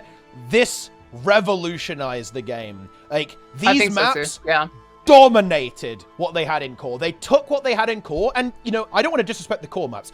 ArenaNet looked what they had in core, and they took everything there, they learned on it, and they made it better. And that was what Heart of Thorns was. Incredible exploration, really cool combat experiences across the board. It utilized the verticality incredibly well. The visual design is absolutely breathtaking with the crashed airships, the Mordramoth vines wrapping around them, right? Going into the depths where you have these like writhing tendrils. The enemy design was really cool. It was dangerous. You had adventures on it as well, by the way, which were also really cool. A new feature with HOT. I mean, just bursting with content, right? And vibrancy. And the whole Metroidvania bits, right? Like getting the different masteries, and then it lets you get to like a new area that you couldn't get to, and now you can go past the poison and get that final like mastery point that you didn't have and stuff. Yeah, Verdant Brink is and it's still good as well. It is, right? Like it's aged incredibly well. It's a bit sad though, like people just park an alt at the matriarch, and then they kill the matriarch and they log off. But every once in a while, you see somebody doing a tier 4 attempt, and it's a blast every time. It is. And that's a reward balancing issue. The issue is the way the reward structure on that map is flawed. Yeah. And that's true with a lot of HOT maps, actually, to be honest, because...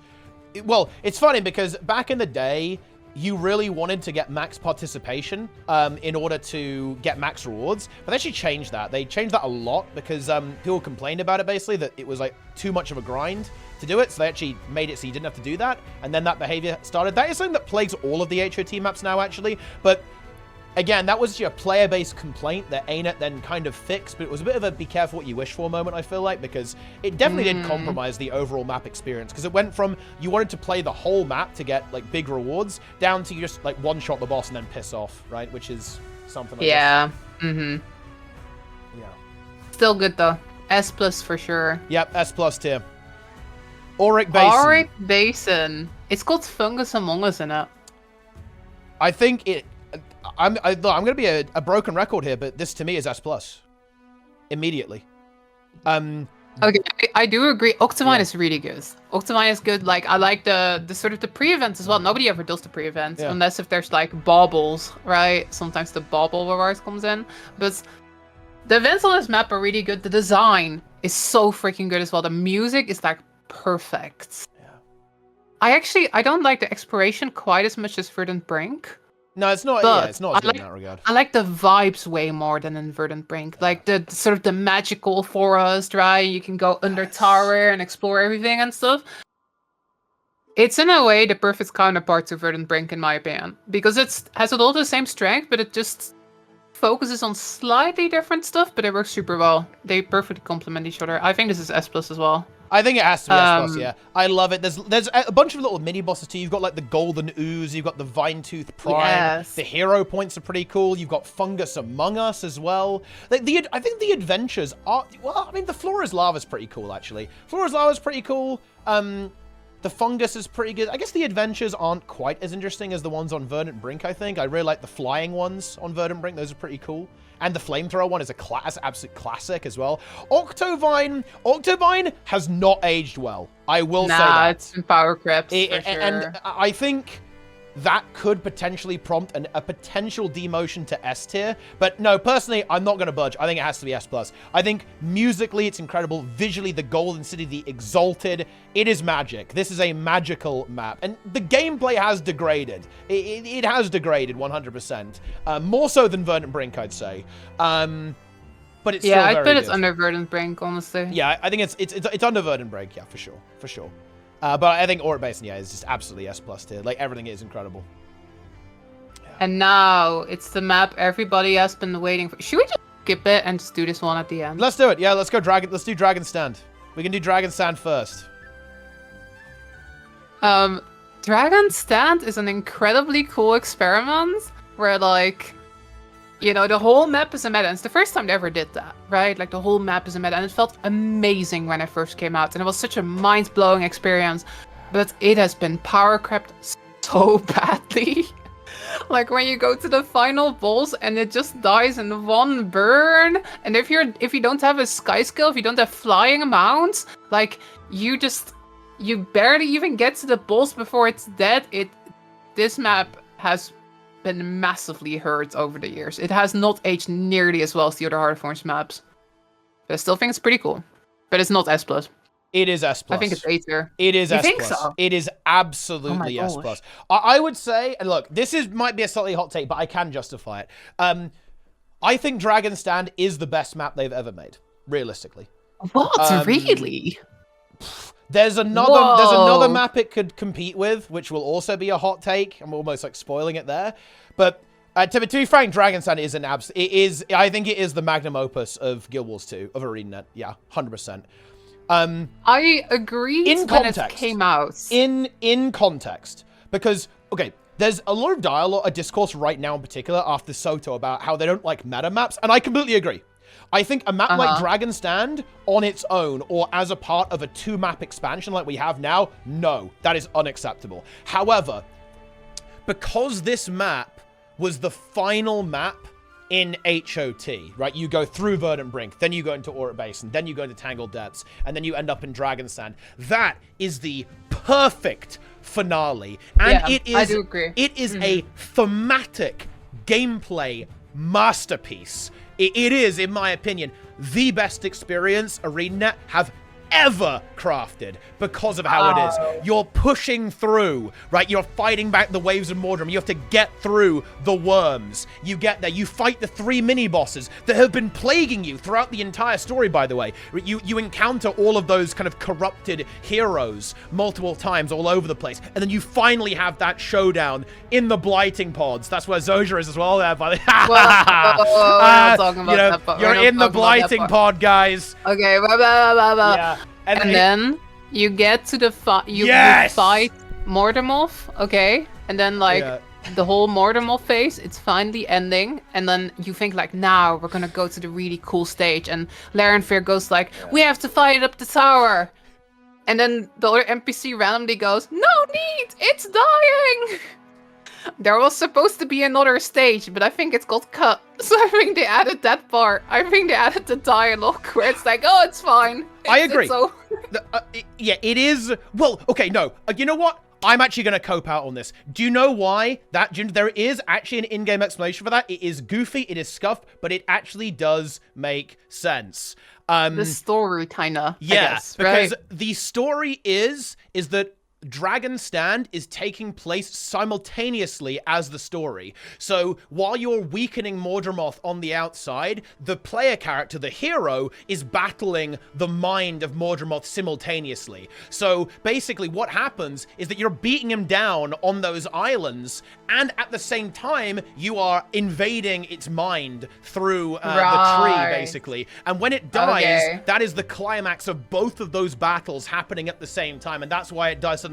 Yes, that is slightly contrived, and you are right. They probably did have plans to do a little bit more, and they just tried to make it work. That is true, but there is actually an explanation for why that is the case. And for me, nothing compares to doing Dragon's Stand for the first time back in HOT. You break through the bosses, and it was hard, by the way. It failed a lot. That was back in the day when Guild Wars 2 players had a bit of a tolerance for failure. Dragon's Stand did not succeed every time. Neither did Chuck Garrett either. Right, neither did the Octovine, funnily enough, actually. I mean, Chuck never succeeded at the start, right? Yeah, and jumping out a little bit there. People were okay with that, right? People were actually okay with losing back then. And you finally make it through. You coordinate killing all the mini-bosses at the same time. And then you move out, and you see these islands. And then the worm appears out of nowhere. And it's like, wow, you can't even beat that. Okay, I agree, but you can't beat it. What about how it's aged, though? It has aged extremely poorly. I think one of the most heartbreaking moments to me in recent times was actually watching Preach play this through. Oh, yeah. Because he had such a bad time. And honestly, it made me so sad. It made me so sad. Because you brought this up already, right? Like, if you have mounts, this sucks. Yeah. Right? You know, and so much how much power creep there is, you don't even see the phases, you don't see the mechanics or any of that, really. It is one of the fights that I really wish they would just crank the HP up on this thing, like double the HP or more even, and honestly, disable mounts there. That would make it magic again, I think, because right now it really isn't. It probably needs some rewards too, because it has kind of fallen behind in terms of like the kind of like the reward output of more modern content as well. That's why it's less popular, right, than some of the other things. But to me, this is mandatory S+ tier, because I think in terms of overall thematic open world experience, this is the best they've done. I think it even surpasses a map that we'll talk about later in terms of the overall kind of amalgamated combined experience. It is the best. Wow. Okay, I would have agreed with you on this on Heart of Thorns launch, and I might have even put it like as the best map straight up back then. But the way it's aged really does knock it down for me. So personally, agreed. I would put it in S tier. I'd put it on the highest S tier. Okay, fine. Yeah, I'll do that, but I've given my speech, so everyone knows what I think. Okay, I hope that was an impassioned defense of Dragon's Stand. And I will say that, you know, having full meta maps is not ideal. Right, I will say that too. That is obviously, you know, if you're not doing the meta, you can't really play that much on the map unless you do some kind of fun map breaking, which, by the way, is fun to do, actually. But yeah, it works much better in something like Heart of Thorns, exactly. Where you've got free exploration maps as well. I think in context, it's okay to have a meta map, right? Like that's important to be aware of there, right? But yeah, in my mind, it's S+. Lara's coping, saying it's S tier, but okay, fine. Wait, are we doing? Are we really doing Tangled Depths at the end, or like, are we doing it now? No, we'll do it now. We'll do it now. Chat was really upset. Rightfully so. Don't give in to them. Wait, are you caving? No, you caving to chat? They pay my bills, people. Sometimes I gotta listen to them, you know? I don't want them to riot. By the way, use my affiliate link. Just saying, don't use Steeple's affiliate link. Okay, it's Tangled Depths. I had to put that in there. There's gonna be people like skipping to Tangled Depths specifically in the video, so that was the moment to do the shill. Okay. Okay. Tangled Depths. New tier is needed. New tier is needed for this. Really? S++. What? Yes. No. Yep. Okay. I will give a passionate speech on Tangled Depths, okay? Yeah. Tangled Depths is pain. You go in there, it is a struggle from start to finish. You get lost, you get hurt, you get a little bit traumatized, but that's okay. And I appreciate that it exists. I like that there's one map that sort of we all collectively kind of are a little bit scared of. I love it. So I really appreciate that Tangled Depths exists, and I'm glad it's in the game. But it's sort of like I love to hate it a little bit. Does that make sense? I love that agree. It's like, oh, everything you're describing about it is why it's good. It is a masterclass in level design. So many secrets, so many hidden areas, multiple different biomes. Awesome meta event. One of the meta events that again has aged very well. When think about this. Whenever we talk about a new world boss, you know, when we're talking about say the Titans in Janthir, right, or the world bosses in SotO, what do we compare it to? Chat Garant. Right? That's the benchmark, yeah? Like, it's always Chat Garen. That's what we compare it to with the events. Awesome lore. You've got frogs in there. You've got Chak. You've got you've got a Radanovus, which is insane. This kind of like underground abandoned facility, right? All of the lore with Zin being in play there. Like the golems, the different lanes. Fungus, hidden earth elemental thing there as well. Loads of places to explore and find to get the POIs. The entire underwater kind of channel system that lets you get all over the place, right? Wow. This is crazy. This map is insane. It's a candidate for best map in the game. I will say it is a masterclass of level design. Yeah. But as a player who gets lost very easily, I do not always have a good time going there. Again, I massively appreciate that it exists, but I am so happy that not every map in the game is Tangled Depths. Like, if every map in the game was Tangled Depths, I'm not sure if I would like this game that much. You know what I mean? It's like, I'm glad one of the maps is Tangled Depths, but I don't need second Tangled Depths. I'm good with just one Tangled Depths, okay? That's how I feel about this. Yeah, I mean, I think it's good to have variety. It always is. But, yeah, Tangled Depths, I'd say S+. Has to be S+. Like, all of the things about it are awesome. And yeah, Chat Garen, the fact that you have to get loot after waiting for 10 minutes, that's not good. But to be fair to ArenaNet, you were supposed to do it in 3 burn phases, remember, guys, right? Like, you only ended up waiting for like a minute when the game was actually balanced around the content, right? It wasn't like mega power crapped, right? I think it was supposed to be that it would break the way into Dragon's stands, right? Yeah, but then you would go to they just Dragon's kind of put a portal.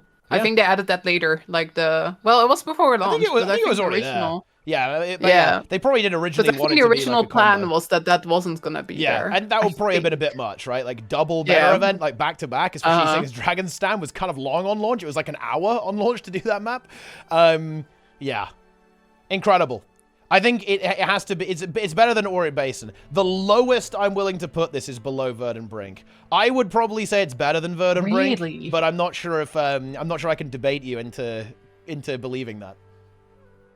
I would put it above Dragon's Stand and Esther. That's why I put it. It can't go in S tier. It can't go in S tier. Okay, fine. So because I conceded, or well, because you conceded and put Dragon's Stand in regular S tier, I will concede and let you put Tangled Depths into S+. Deal. But YouTube comments, I wanted to put it in S tier, okay? Yeah. This is me. If you agree with me, use my affiliate link for next year's expansion. If you agree with Teapot, use his affiliate. Big. Well, it's probably not going to work out well for me. I think there's going to be a lot of people who are mentally broken by Tangled Depths. But look, including me. Thing is, Lara, you're missing the trick here, okay? Guys, just by 2 copies of the game from both of our referral links. You're Come on, Lara, think okay. big. What are you doing? Sure. Okay, it's in the description. I'm gonna link Lara's link too, guys, so you can actually like have a tab open with each link. Okay, you can kind of be buying them both at the same time, right? Buying the Ultimate Edition, guys. Get the complete collection. Get the Ultimate Edition. Come on, let's go. So yeah, S+. All right. Fine. Thunder Verdant Brink. Oh, what a surprise! Oh, wait, guys, wait, what? Heart of Thorns has got the best 4 maps in the game? No way! Who could have seen that one coming? There's gonna be more! Wow. Oh my god, I didn't see that. These maps are gonna be guys. beaten. There's gonna be other maps beating them. We are gonna be here for so many hours, I feel. Yeah, we're not even like close to done. It's not even close, guys. We're like halfway. Yeah, like halfway. We gotta keep this energy up. Bloodstone Fen. I like the aesthetic, but it's too small. Like, it's like one of the smallest maps in the game, in my opinion. It's kind of cool that it's kind of vertical, and you can go into the cave, and you can go to the floating islands and stuff. But I don't have a lot of reasons to go back here. I don't like the fact that there's no big meta event or something here.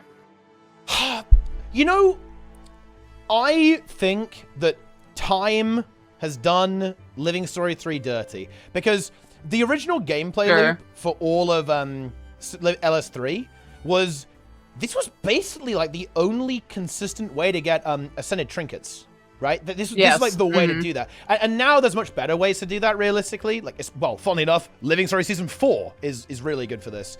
And of course, just playing gamers. Like, they've added it to World vs. World and PvP and PvE, right? All this kind of stuff. It's super easy to get now these days. So I actually think the end game loop, I feel like, was really good on these maps when it was current. Like, they're doing all the dailies, and you'd want to do the meta event, go and kill the Unbound Guardian, all of like the armors and like mine that you'd like gather to get the blood rubies, so you could buy ascended gear, right? And all the maps, like, this is a bit of a running theme on all of these maps. I do agree that has essentially collapsed now, but allow me to defend this. I assume you played Living Story Season 3 Rush, right? I actually didn't play that. Oh, I think I was busy at the time. It was really good. I was actually a little bit taken aback with how good it was. It was really fun to go back and play through all that content. Like, the actual content itself is good. It's that, yeah, you don't really have much of a motivation to go there, right? And when you're there on your own, these maps are relatively barren a lot of the time. It's mostly people doing Aurora for the legendary collection there. Aurora is so good, though. I love going for Aurora and like going for these maps instead of completing them and stuff. Aurora on its own, in my opinion, has to actually promote every single Living Season 3 map just because of how good Aurora is on its own. Yeah, Context, I agree. Legendary Trinket collection, guys. Awesome bit of storytelling and roleplay. It is so good. I am so glad I eventually decided to do it. I've done it twice now, of course, on my main and my ult. Oh. Aurora is insane. Aurora is such a fun thing to do. It elevates all of this content and keeps it relevant. So even though but what? Out of Season 3, I think Bloodstone Fen is one of the weaker ones. I think other Season 3 maps are better than Bloodstone Fen, personally. It's not my favorite Living Story. Yeah, it's not my favorite map, for sure. It's not my favorite. It can be in beta. Yeah, I think that's solid. Yeah, I mean, it can go in beta. I'd put it on the higher end of beta, though, to be honest. Like, it'll be up there for me. I think it can be above Fireheart Rise. Okay. Below Fields of Ruin. I think that's a good spot. Yep. I think that's fair. That's very fair. Ember Bay. Ember Bay is so good. I love Ember Bay. I love the lore. The legend. The jumping puzzle. Yes, and it's like, it's so different, right? Like, it's its own biome. I think that's kind of sick that like in Season 3 they went like, yo, let's just do Ring of Fire. You know, they didn't save that like for an expansion, but they just put it in Season 3. I think that's awesome. Yeah. And just the aesthetics are like completely different from almost everything else in the game. It's super cool. And there's like there's the different bosses that spawn, right? There's the big worm you can fight. There's like the Jade Construct and stuff. There's the sloth you get to fight. It's cool. Yeah, I like Ember Bay. Ember Bay is pretty good. I think it ends up being an A tier, I think, for me. Because it has one of the best jumping puzzles in the game. in it, which is the Chalice of Tears. Maybe my second favorite jumping puzzle, which another one is my favorite jump puzzle is contained on a Living Story Season 3 map that we'll get to. But yeah, it is a really awesome experience. Incredible memories of doing that jump puzzle for the first time with the crew and figuring it out. The aesthetics are cool. You've got the skulls. It's very spooky. You've got the giant worm. You've got the destroyer thing, the green destroyer going on there as well. The sloth. The sloth is a little bit lame, to be honest. But I will say that, yeah, it's going to be A tier for me. Yeah, I agree. Maybe even a kind of a higher A tier, like, or at least in the middle. Where are you putting it? I need some inspiration. I put it below Timberline, probably. I still like Timberline. Yeah, okay. Yeah, that, a little above Queenslip, probably. That makes sense to me. That makes sense to me. Yeah. Bitter Frost Frontier. I like my Winterberry farm. I can't rate this highly. Honestly, though, apart from the Winterberry farm, there's not that much this map is going for. The visuals are nice, though. I like the forest with the big trees. Yeah. I like the whole spring area and stuff. Yeah, but yeah, apart from that, it's just kind of, hey, it's like ice map you've already kind of seen. One of the things that I actually found rather lacking in core Guild Wars 2 map design was the lack of sense of scale, I think. Especially when it comes to foliage. Yeah. And the fact that they had these big trees. I saw this in Grothmar and Drizzlewood later on, too. Yeah, I love that. Like, the visuals are really cool here. With this map. However, Legend of Team 3. The Legend of Team 3 must be mentioned here. Oh, right. Because they used to leapfrog each other, right? For season 3 and season 4. And Team 3 was sus. Let me put it like that. This map was originally... Well, okay. Do you not remember this context? Like, the Bitter Cold, right, was originally supposed to be an elite, highly rewarding area that was going to make getting, like, your Winterberry potion actually worth it and part of your gameplay. Like, there was no content. There's nothing there. This map isn't finished. True. Like, I hate to say it, actually, but this almost has to be mold tier because of that. I really do view this map as a map that just isn't finished. Like, it's just not a finished map. I like it more than Bloodstone Fen, though, personally. No shot. Actually, yes. Like, Bloodstone... I'd rather go back to Bitterfrost than to Bloodstone Fen, personally. I mean, visually, it is nice, but what are you doing on that map? What happens? Berry farm. You farm berries? Okay, I agree, but like the berry farm, it's almost like the berries are the only item that you can farm infinitely as long as you have infinite characters, right? Like there's no daily limits to gathering winterberries. That's really the main reason people do the winterberry farm instead of the other ones. It's just the one that is not capped for some reason. I think if you take that out of the rotation, there's not that much that Bitterfrost has got going for it, honestly. It's gotta be C tier. Like, or at the bottom of B tier. Sure. Like C tier or the bottom of B tier. It's not good. I think C tier is fair. C tier. I think C tier is fair. Where does it go? Where am I putting it? Is it better than Metrica Province?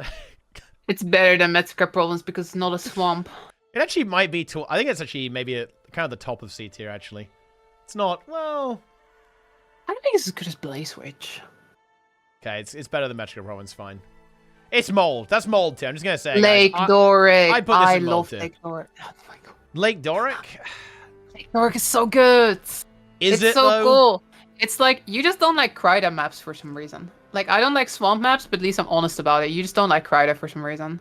I love Lake Doric. It's so cool. It's like a war zone. The white mantle is attacking, and like, the hearts are pain though. The hearts take forever for some reason. But there's like the cool little jumping thingy, right? Like the obstacle course, and there's the centaur leather farm. I like this map. The only people who play this map are AFK farmers. Played it back in the day. But yeah, there's no reason to go back. But that's kind of a thing with almost all Season 3 maps. I'll actually give it a little bit of credit. Like, when you go back for Aurora, and you have to kill all the bosses, basically, as part of the collection, the one thing that really stuck out to me was that the encounter design on the bosses that you fight, like the White Mantle bosses and the Jade Armor, it's actually rather good. The encounter design is solid. It's some of the better open world bosses, actually, in Living World Season 3, I think. So it definitely has that going for it. However, visually, I don't find it particularly interesting overall. I like that you can see Divinity's Reach, and then there's the big Mesmer dome over the city and stuff, and it's like a war zone. I think it's cool. I like Lake Doric. It's better than Bitterfrost. I'd put it in B tier. Yeah. I'd put it in B tier. It's like, I would actually say it's worse than Bloodstone Fen. But maybe you'd say it's better than Bloodstone Fen. And I think it's better than Bloodstone Fen. I can bend on that. I'm putting it directly above Bloodstone Fen. Sure. Yeah. Draconis Mons. This is going to be a hot take. Yeah. This is a hot take for me. I would actually say A tier on this immediately. Yeah, I have the same hot take. I actually think it's quite good. Yeah. I think the issue is that people are burned out because of the Wayfarer's Henge, right? Yeah. Like, that's why everybody kind of grows to hate it, because you got to do the hearts for 16 days in a row. But the idea is really freaking cool. Yeah. Like, you're in this volcano, and it's really vertical, and there's all these areas, and there's, like, Inquest, and there's the spiders. I don't like the spiders that much, but the idea is really cool. And, like, the water is, like, boiling, kind of, and there's the destroyer balls. This map is very cool, in my opinion. Yeah, no, it is actually really cool. The bosses are all right. I think visually it's absolutely incredible. I think I like agree. all of the, the blue things dangling down from the ceiling. You've got like the drip of water trickling down, right? You have the Azura kind of fortification areas going on there, like the Inquest there. There's the giant worm that's come back for revenge as well. Like all the different creatures. I love the fact that, you've got the dinosaurs there. It's like the idea is that this map is kind of like this like cradle of nature, right? And like the volcanic... The volcano has created this kind of weird biome where all these like giant creatures can live and all that kind of crazy stuff. You've got all the little event chains going on there. The druid stuff going on there, like the druid stuff happening too. Like that entire lore and attached to Aurora is pretty insane. This is S tier, A tier. I could even argue this to go into S tier, low S tier, I think. The jumping puzzle is a disaster. The jump puzzle is trash. It is absolute garbage. It's really bad. It is going to lose points for that. Like, it's definitely going to lose points. But Draconis Mons is actually extremely high tier. I think A. Yeah, I think A tier. Yeah, A tier. Yeah, I think A tier is good. Yeah. I think A tier. High A tier, But it can be high A tier. Yeah, I'm moving it up. I'm moving it above Divinity's Reach. It's better than Divinity's Reach. Sure. Siren's Landing. I actually really do not like this map, which is weird because I like the lore. I like that we're back in Ore. There's the stuff with the gold, but just the actual like running around this map, it feels really weirdly cramped to me. To me, it feels like they had this really ambitious idea, but then they crammed it into this really tiny map. Like all these highlights are like right next to each other. But the jumping puzzle is so freaking good on this map. It is actually the best jumping puzzle in the game. That was what I was talking about previously. To me, it strikes really the perfect balance. I will concede. I'll admit this. Chalice of Tears is probably a little bit too obfuscated, right? It's a little bit too, it's not entirely obvious where you're going, but it's challenging, and that's good. And the other side of that, I think, is Draconis Mons. That one's way too far. I think it's super annoying to navigate, very frustrating. Siren's Landing is the perfect combination of, you do have to think about where you're going next and kind of figure out where you've got to go, but it's not bullshit, right? It's very... Yeah. It makes sense, right? You go, oh yeah, okay, yeah, I get that. And it's also got some challenging jumping in it as well. It has that, the platforming element that I really like in these jumping puzzles. I also really like it visually. It's an ore map. You guys know I like ore maps. Music, awesome. Visuals, incredible. Thematically, it's really cool as well. I definitely agree with you, though. The actual gameplay is very mediocre, I would say, with all of the god statues that you have to power up. It's good roleplay, but the actual gameplay implementation is not very good. Overall, but I would say just on the visuals and the jumping puzzle, I think it maybe deserves to be in like B tier. It does. I don't think I can put it in A tier because its gameplay is pretty bad. It's pretty bad gameplay outside of the jumping puzzle. The jumping puzzle really redeems this map, in my opinion. Yeah. It's so cool to get like super high up in the sky, right? And then like you can jump off and it's like this massive tower. It's incredible. I love it. It looks so good. Like this, the ship is crashed on the top of it, right? And when you get there and you loot the chest, it glows blue, like with the undead flames as well. Oh my god! And you can look up at it and you can look down and see where you've come from. Wow. Wow! This map also has like the mastery, and I to this day still do not understand how it works. It's like some siren singing thing Yeah. or whatever that like It's doesn't come back overcomplicated trash. That's what it is. It makes at no any sense. point in the game. It doesn't come back. Yeah. Yeah, I'd put it in B tier probably. Honestly. I'm with you on B tier. I put it towards the top of B tier though, because I do have a bit of a soft spot for it. I think it goes above Bloodstone Fan. Yeah. I'm not sure yeah, if okay. it goes above like Doric though. I think it's worse than Lake Doric. It's not. Put it in between. Yeah, it's in between. Yeah. Half of Fire. Wow, we have now progressed to 5 years ago. We still have quite some maps to go. This is gonna be an interesting one.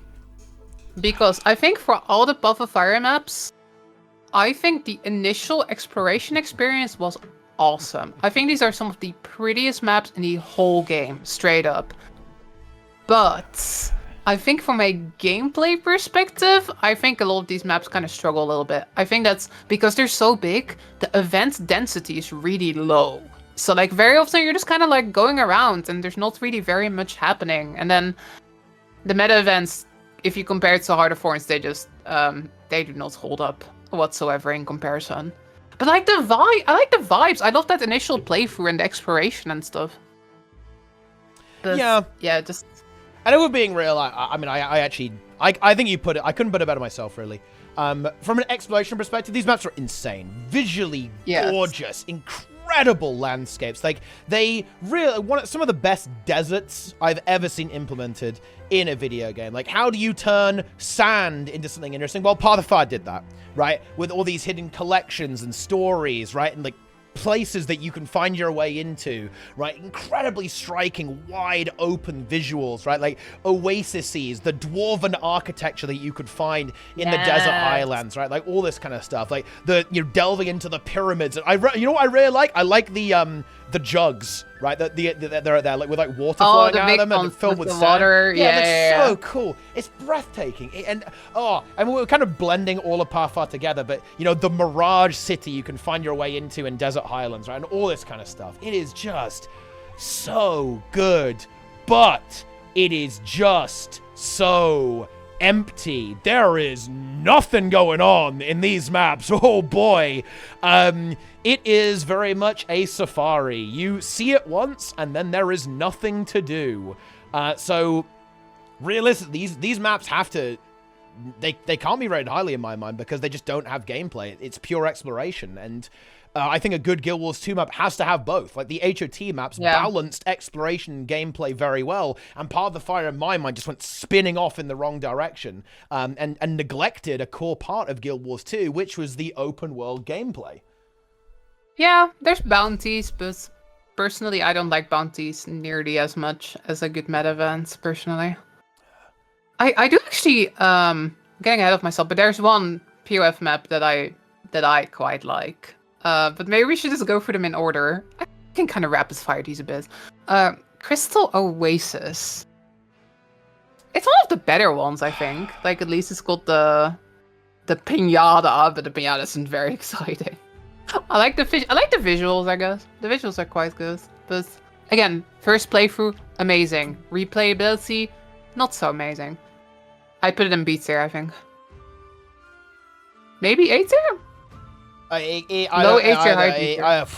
I'm actually really struggling to I'm struggling to evaluate these, really, because they are quite part of cool. it is really good, and then part of it is not as good. I think B tier is fair. I think it can be high B tier though. It can be, it can be a high B tier. I think it could even be towards the top of B tier, maybe even the top of B tier. Yeah, I think it's better than Blood Eyes. Yeah, I'll allow that. Yeah, it has the jackal jumping puzzle. That is cool, actually. I like that. That's a fun mount minigame. Yeah, I'll say top of B tier. I'll be fair. You know, I can. Path of the Fire, not my favorite expansion, I will admit, but we can be objective here a little bit. Desert Highlands. Well, you just listed some things you like about Desert Highlands visually. The visuals of this map are really good. They are, yeah. Gameplay-wise, this one is below Crystal Oasis. It is some of the wackiest non-gameplay ever. Like, I don't know what they were thinking with this one, to be honest. The exploration is so good though, like the dwarven puzzle and like you said, like the mirage in the sky. The exploration the first time is awesome. Yeah. But Honestly, I think it might this map is like, it's like the biggest example of Path of Fire, where it's like exploration is awesome, replayability struggles hard. Like there's like the treasure hunt. I think that's the only quote unquote meta that you've got going on Desert Highlands, isn't it? Yeah, that's it's something. It is very visually striking, though. You've got the mirage, you have the dwarven stuff, and it's actually, you know, I specifically chose my loading screen, actually. Like, you know, the thing I have for the stream starting soon. Like, people enjoy that for 20 minutes every single day. That's actually based off Desert Islands. Oh, the joke. Yeah, it's based off the... Wow, I never thought It's about based that. off the waterfall at the end of that kind of, like, whole dwarven kind of castle area. That's what it's based off. So I feel like I can't rate this lowly purely because of that, because it definitely it has left its mark on me for sure. I think I would tie it with Crystal Oasis, to be honest. Yeah, I'd put it in B tier up there as well, like for those reasons for sure. It's pretty good. I think I'd put it lower than Crystal Oasis though, personally. It's a tie for me. It's a tie. I just say it's exactly the same. Sure. It's Elon Riverlands. Ooh, yeah, now we're in trouble. Now we're really in trouble. It's a bit too empty, isn't it? Yeah, this one is very empty. This is, I mean, it's got the doppelganger. But it's been bugged for like 4 years or something at this point. Is it even a bug? Is it an intentional bug at this point? I don't even know. I do want to be generous because I do really value that these maps are beautifully designed, but the gameplay on this one is so visually so striking. Yeah, it's incredible. I love it. Like the fact that we have this desert landscape, but it's contrasted with these farmlands going on there as well, and you start to see the influence of Joko as well. That's where you really start to see it. I feel like is in the Elon Riverlands towards the south, right, of the map, all this kind of stuff, and a lot of the undead stuff there. I think I'll give it C tier, but the top of C tier. Sure. Above Wayfarer. I agree. Yeah. Desolation. Vibes are good. It's too big. I think this might be the biggest map in the whole game. Isn't it? I think it's close to being the biggest map in the whole game. Can be a bit of a pain to navigate with all the, like, I guess, like, the assets on the ground and stuff. I like the design, though. But I don't like it as much as the other Path of Fire maps. I don't think the meta events are nearly as fun. It's like mold. the mold. Really? Mold. No. Like when you're in the town and you see like the big stuff, like the scale, the design of this map is so striking. I put it in Swamp. So yeah, Swamp tier. So yeah, I can do Swamp. In my mind, it's mold. This map is an abomination, I think. You think so? Yeah, the meta event was bugged on launch. They never fixed it. Okay. It was literally broken on launch, day zero, and it's not even like a not bad bug. It's a bug that literally can stall the whole event. And they never fixed it. And the only reason you can do it is because Mount's bugged and can kill the stupid spikes. Like, I see Reddit posts where people saying, I can't do the achievement because everyone kills it with the Mount. You know what? Regularly. You know what? I'll agree with mold. Yeah. I'll agree. You are correct. That's kind of bizarre. Going into mold. It needs to be above the Black Citadel, though. It's at the top of mold. It's at the top of mold. Sure. Yeah. Okay. Okay, now I have a whole take, though. Vabby is actually good. Vabby is a good map. I really, really like Vabby. Like the design of this map and like the cool stuff with the griffin blazes. And yo, I'm gonna say it. Serpent's Ire is actually a good meta event. Yeah, true. Straight up. Yeah. I actually like Serpent's Ire. Absolutely true. It's the best POF map by far, in my opinion. I can give it an A tier. I think it does look really cool. I really like a lot of the stuff about this map, actually. It obviously has the Griffin on it as well, bear that in mind, and the Sunspear Sanctuary, so that alone is a huge advantage for this map. I think it's really cool. You've got the academy there as well, and that's a really fun thing. Like how, you know, you kind of see the propaganda of Joko, right? All that kind of stuff. Really interesting lore-wise. You see the brand, right? Like you see the influence of the brand on this map as well. Serpent's Ire is actually a very good meta event. And of course, you also have the dogs, right? At the same time. Yeah, the Hounds of Balthazar, which whatever. Is respectable. It's a bit power corrupt, but, you know, okay, fine. Okay. It's okay. Absolutely. I love the design of this map, though. It's actually, in my opinion, if we're purely basing this on how pretty it is, I'd put it in S tier, straight up. But it doesn't quite get there. I think it can be towards the top of A tier. I'll give it to Vavi. Vabi's not bad, actually. It's you know, Part of the Fire was weak in terms of open world, I think, but Vabi is actually pretty decent. I'd say, it's better than Divinity's Reach. Is it better than Draconis Mons? Yeah, it's got to be better than Draconis Mons. Okay, is it better than Mount Maelstrom? Yes. It might be better than Mount. Yeah, it kind of is actually. Okay, so it's the top of A tier. I think that's fair. Sure. I think that's actually fair. All right. Yeah. We have one more expansion down. Yeah. We've got to do there's season only 4 now. This is going to be a long video. Domain of Istan. This map is actually really good in my opinion. Like the meta events, Bloodon is solid. And then there's also like the Sunspear Great Hall at the same time. I'm not sure if I like the design that much. Like I think I like the visuals of Istan more in Guild Wars 1, actually. But this was like a bit of a return to form gameplay-wise, I feel. Gameplay was actually quite good on this map in my opinion. Yeah, it is. Both of the meta events are actually decent. The Sunspear Great Hall is a bit awkward because it's hard to get to because it kind of starts on a timer based off the first one, which is weird. So it has some design problems, but actually, yeah, I would rate it pretty highly. Visually, it's not the best. I do agree with that. It's okay, but Palawadon is a really good meta event. I think the Sunspear Great Hall is also really cool, especially with the time with the Fractal, right? With Amala tied in with the Fractal as well. Twilight Oasis is also kicking in there. Actually, very good, I would say, overall. It is not a bad map whatsoever. I would rate it pretty highly. I'd put it up there. I've got it in A tier right now. I could put it right under Vabi, personally. Yeah. Okay. Maybe below Mount Maelstrom, actually. Yeah.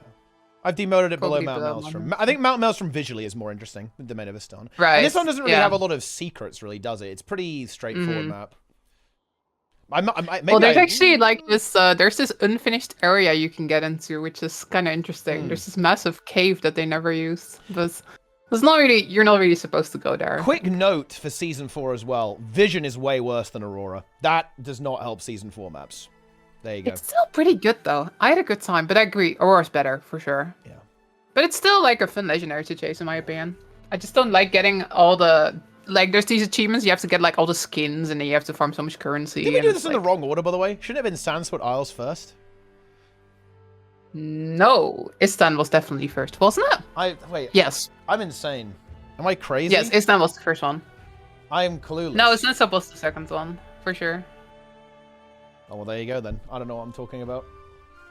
Sandswept Isles. It's a swamp. You know, I'm gonna say it again. I have a slightly hot take. I think this map is actually better than people give it credit for.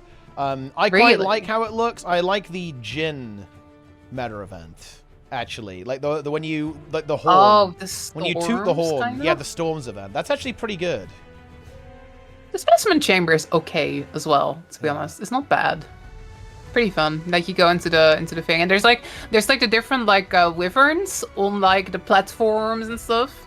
It's really unique. It feels like you're in like some high-tech base, kinda. I don't actually hate that too much.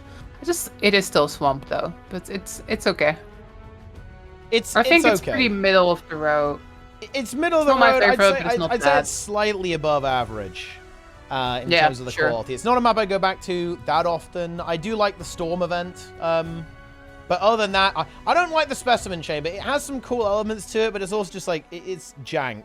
And again, like the only people who really like that event, like the people, look, this is a good litmus test, right? The people who are most passionate about this map are AFK farmers, so people who don't play the game, right? So That's a Oh my bad sign. God. Well, that's There's true. gonna be That's just some true, no? real sand-swept fence, I'm sure. Well, There's yeah, gonna but be the people who some. love it the most are AFK farmers. They love that stuff. They're into it big time. Sure. They Yeah. like Lake Dork as well. Yeah. It's their favorite maps. I'd say beta. Sure. Middle of beta. It can go above Siren's Landing for sure. Okay. Kind of hurts me to do that, but I'll do it. Oh no, it's Domain of Corna. I mean, do I even need to say it? No. I think you need to say it.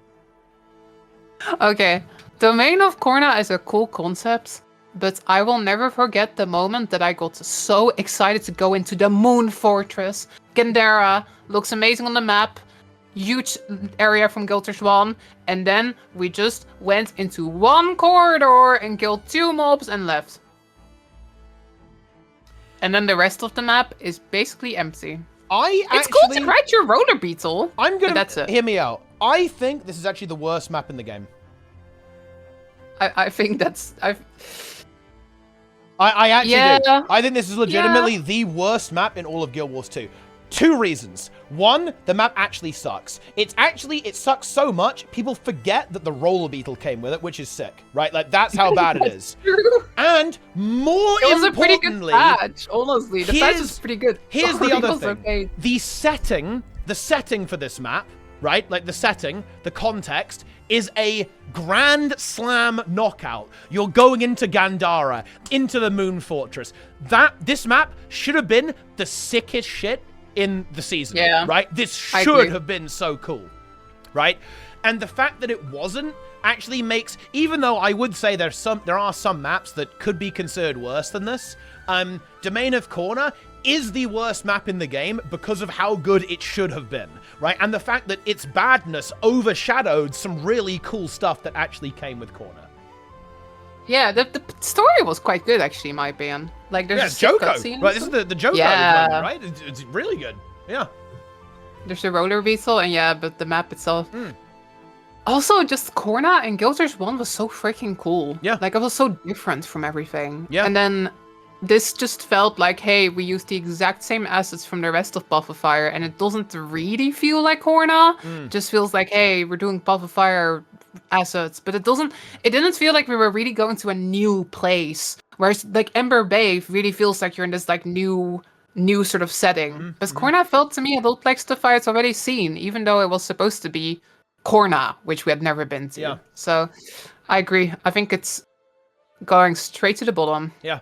It's Malta. Worst map so far. But, fortunately, Corna did get a good map, in my opinion, because Jahai Bluffs is actually quite good. I really like Jahai Bluffs. Map's overrated. You think so? Yeah. I do like the technology they use with, like, the time bubbles. That was pretty cool, actually. The mist bubbles, that's really fun. Yeah. And there's actually some pretty cool bounties here. I like the sword and the shield, and also you've got the Wyverns, the Wyvern bounty as well. And they're like, you know, the fact that you can kind of see these, like, pockets into time. This is some really cool roleplay. But I find the gameplay to be pretty mid. Like, Death Branded Shatterer is, like, the most overrated boss in the game. People rave about this boss. Is it really good, though? Is it really good? I don't think it is. It's like, I don't know. Decent. I will agree with you that it's not that mind-blowing. Yeah. It's like, it fits neatly into your meta train, but it's not specifically my favorite. But it's still something, you know, compared to a lot of other Living World maps from this era. It was kind of cool to get, like, an actual world boss in a map like this. It's not nearly as good as something like Palawadon, though. Yeah, to me this is like B tier, so it's alright. I like the visuals a lot. Yeah, it's good visually. I like the giant tornado. That's pretty fun as well. And I think there's some really interesting stuff there, right? Like, the bounties are pretty cool. The you know, the pocket, the reality bubbles are actually pretty cool as well. I'm kind of selling this. I'm selling it a little bit now, actually. Maybe it does have to be a little bit higher. There's a cool event where you go into this like fortress, kind of. It's like a race, and you go, like, through all these tunnels and stuff. Oh yeah, that is pretty good, actually. That is pretty cool. It's got some Griffin races on it too, actually, as well. That It can be high B tier. Yeah, it's high B tier. I think it's up there with Crystal Oasis, Desert yeah, Highlands. Yeah. I think it fits there with those. Yeah, okay. Honestly, I'd put it above them even. Yeah, it's got better gameplay than those. Like those have some pretty putrid gameplay. Okay. We're making good progress. Yeah, and it did have Sun's Refuge, didn't it? Actually, that was Giant, right? And that actually was pretty cool. Like, all memes aside, there's some actual really fun story stuff there. I think in Jai. I think people were hoping it was going to be more of a player housing angle, but you had to wait until Janthir for that. So it definitely like was disappointing in some respects, but I actually think like all of the storytelling they did there was actually really cool. Definitely the best part of Vision, right? Actually, was the Jahai arc for sure. Definitely the best part of it was all the Sun's Refuge stuff and doing all the story, for sure. It's really pretty as well. I love the visuals on this map. Yeah. Absolutely gorgeous. All right, Thunderhead's Peaks. There are some stuff I really like about this map actually, like the Dwarven sort of mini dungeon that you go through. That shit is sick. Ah, that is. And like good.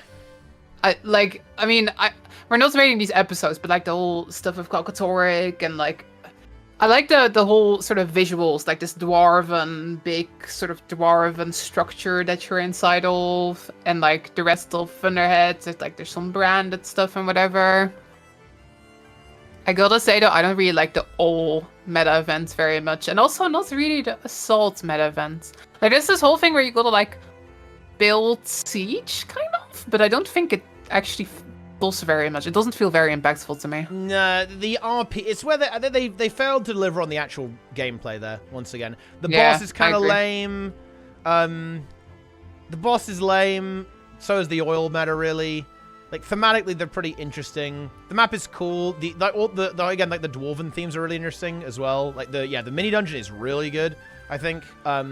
I also think the fortress that you kind of make your base in the story is insanely cool, where you're, like, forging the spears and stuff. That's really awesome. It looks great. But gameplay-wise, this map is... It's not good. Didn't this used to be, like, the most laggy map in the game, pretty much? Yes, the frame rate was very questionable. Yeah. I don't think it can have a high rating. I think this is B tier to me. Like it's low B tier. I think it's like low B tier. I put it at the bottom of B tier. Really? Oh. Yeah, I did. Sure. Actually, is it Dragonfall? Okay, hot take. I hate this map. Okay, like really.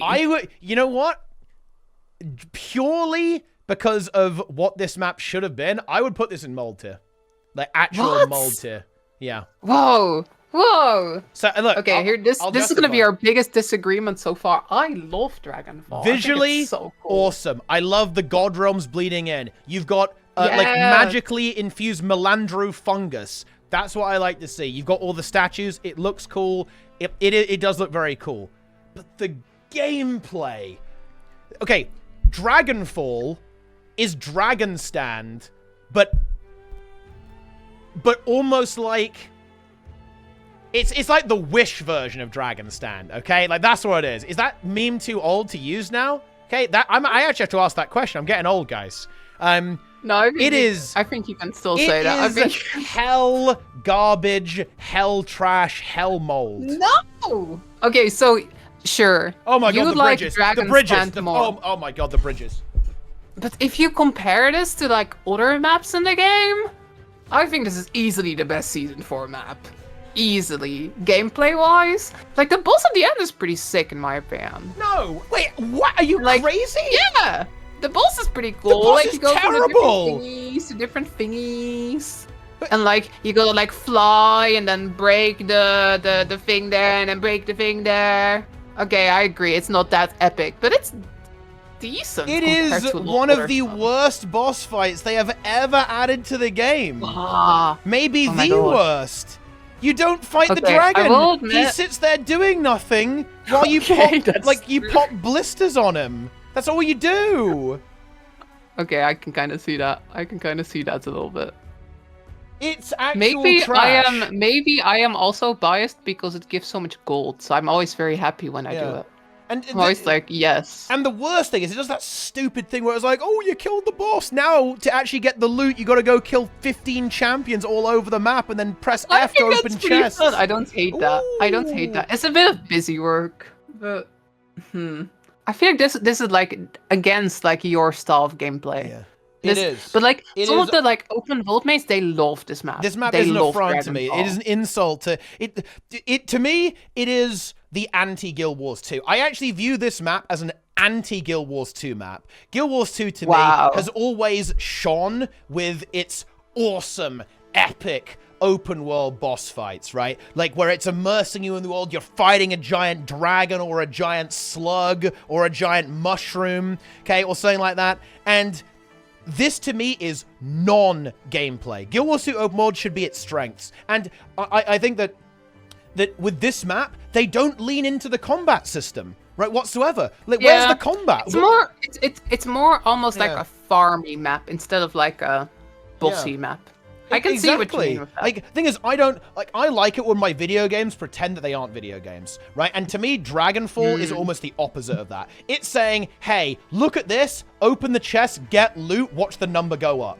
Like, to me... It's a farm train turned into a map. Exactly, and I hate that. I think it should always be design the gameplay first, the rewards second, right? Like, the gameplay should always be primary. And I don't feel that way about Dragonfall. It's like, okay, we need to make this, like, farmable. So they made it farmable, and they were like, okay, we'll just, like, throw some gameplay on it.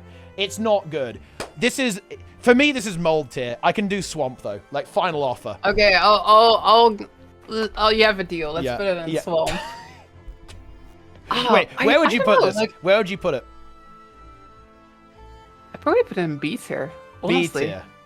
I can do C tier. For me, I think the visuals and the lore and stuff really does sort of redeem it to me. I gotta admit though, it's not something I play very often. Like when I go do meta events and stuff, Dragonfall is not a meta I run very often. But I find it pretty decent, like busy work. It's like sometimes I'm in the mood to just turn my brain off and grind, and then I find Dragonfall to be a pretty decent experience. But I see what you mean, that it's very much like... it's like Reba. It's the same reason you don't like Reba, I think. Nothing but trash. It's very much in that same category. Alright, C tier it is. C tier, fine. Be above dry top. I'll put it above dry top. Grothmar. Grothmar, this map is good actually. This map I is love this good. map. This is a good map. Like the visuals, solid.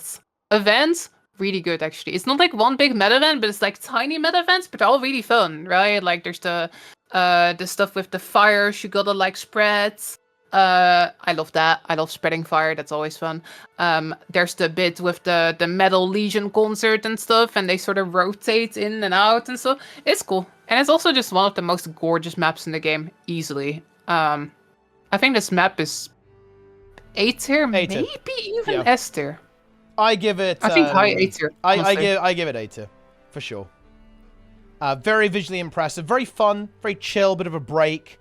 Icebrood Saga started out strong. Some really interesting story. The Char politics element going on there as well. I think the backdrop of the zone, I think, is really cool. When it's very interesting, right? Because you have this festival going on, but you're also hearing actual political propaganda going on, right? That contrast is interesting. It's a very interesting contrast to have that experience at the same time as this celebration going on, and a lot of variety. Ooze Pit, decent event. Murakai, decent event. I don't like I'm not really a big fan of the metal concert, honestly, gameplay-wise. I think it's pretty mid, but very cool role-play, and honestly, just like kind of out of left field. Role-play is awesome. Really cool. It's cool.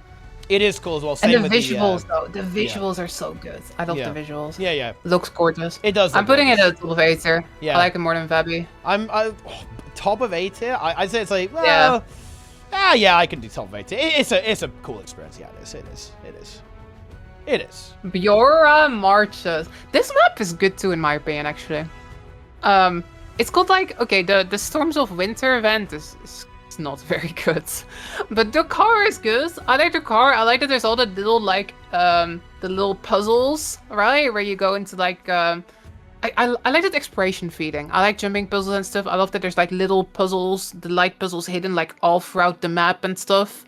It's got a decent world boss. It's got fun exploration. It's got like a really striking visual style where it's kind of spooky and a little bit dangerous. I like this map a lot. Something I don't like is that it very much feels like it's very clearly split in two halves, right? Like just a big wall in the center, basically. And I think the second half is much better than the first half, but still pretty decent. I think this map is solid. I would be so tempted to put this into S tier. I am very tempted to do it, actually. I think the setting here in Bjora is incredible. You have the Forest of the Bone Skinner with its massive imposing trees. This has the strike missions attached to it. Drakkar is really cool. And the Bone Skinner, it is a... You know what? Yeah, it can't be an S tier purely because of what they did to the Bone Skinner. Like, do you remember when they hyped it up? They had creepy in the lore. They had the stream where they hyped it up. They kept hyping up the Bone Skinner, and they showed a couple of like frames of it, like in one of their promotionals. I think it was in Extra Life actually, or something like that. It was one of the streams that the devs are doing. They hyped it up so much, and it's literally a mob that does nothing in the open world. That is a brutal disappointment. But the setting is incredible. When you hear the collection of the Kodan, who's turning into a Bone Skinner, and you have to help him resist the turning into a Bone Skinner and devouring the flesh of his own, right? Wow, incredible setting. The music is awesome. The visuals are stunning in this map overall.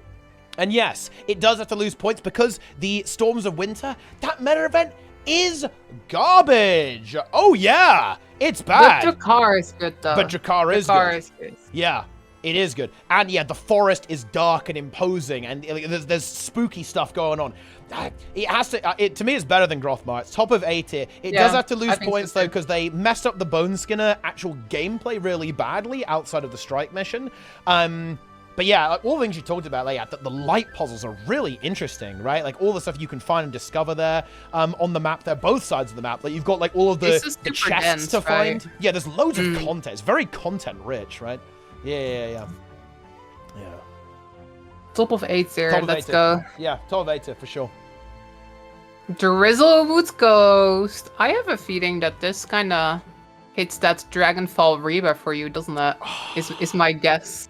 This map, yeah, absolutely. Thematically, I think it is so cool. I was hyped for this map. I was like, oh shit, we're gonna have to do like, I thought we were gonna have to build like rams and catapults and like break down the gates and stuff like that. You just don't really do that, right? Like, it doesn't really happen. And I also just really don't like the fundamental event structure. I don't like that each push is almost like time gated, so you can't like continuously push onwards in the south side of the map. You're almost like gated by how the map actually flows. I don't like the event design at all. To be honest, I do like how it feels like you're pushing through. Like, it feels like a journey to go from start to finish. But then when they expanded it with the north side, it is just too long. It's a slog. It is a slog to do them all, yeah. Honestly, I feel like Drizzlewood would almost have been better if they just hadn't done the second half.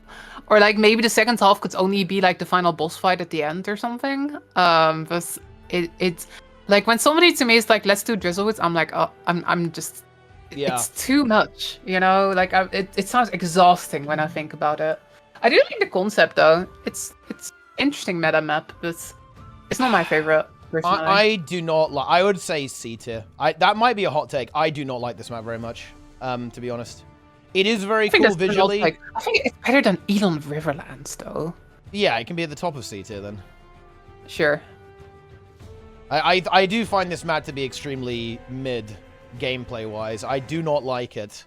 In my mind, it's a fumble. It's a fumble, huge fumble in my mind. It could have been huge. I do agree. Like the potential, like the setting was.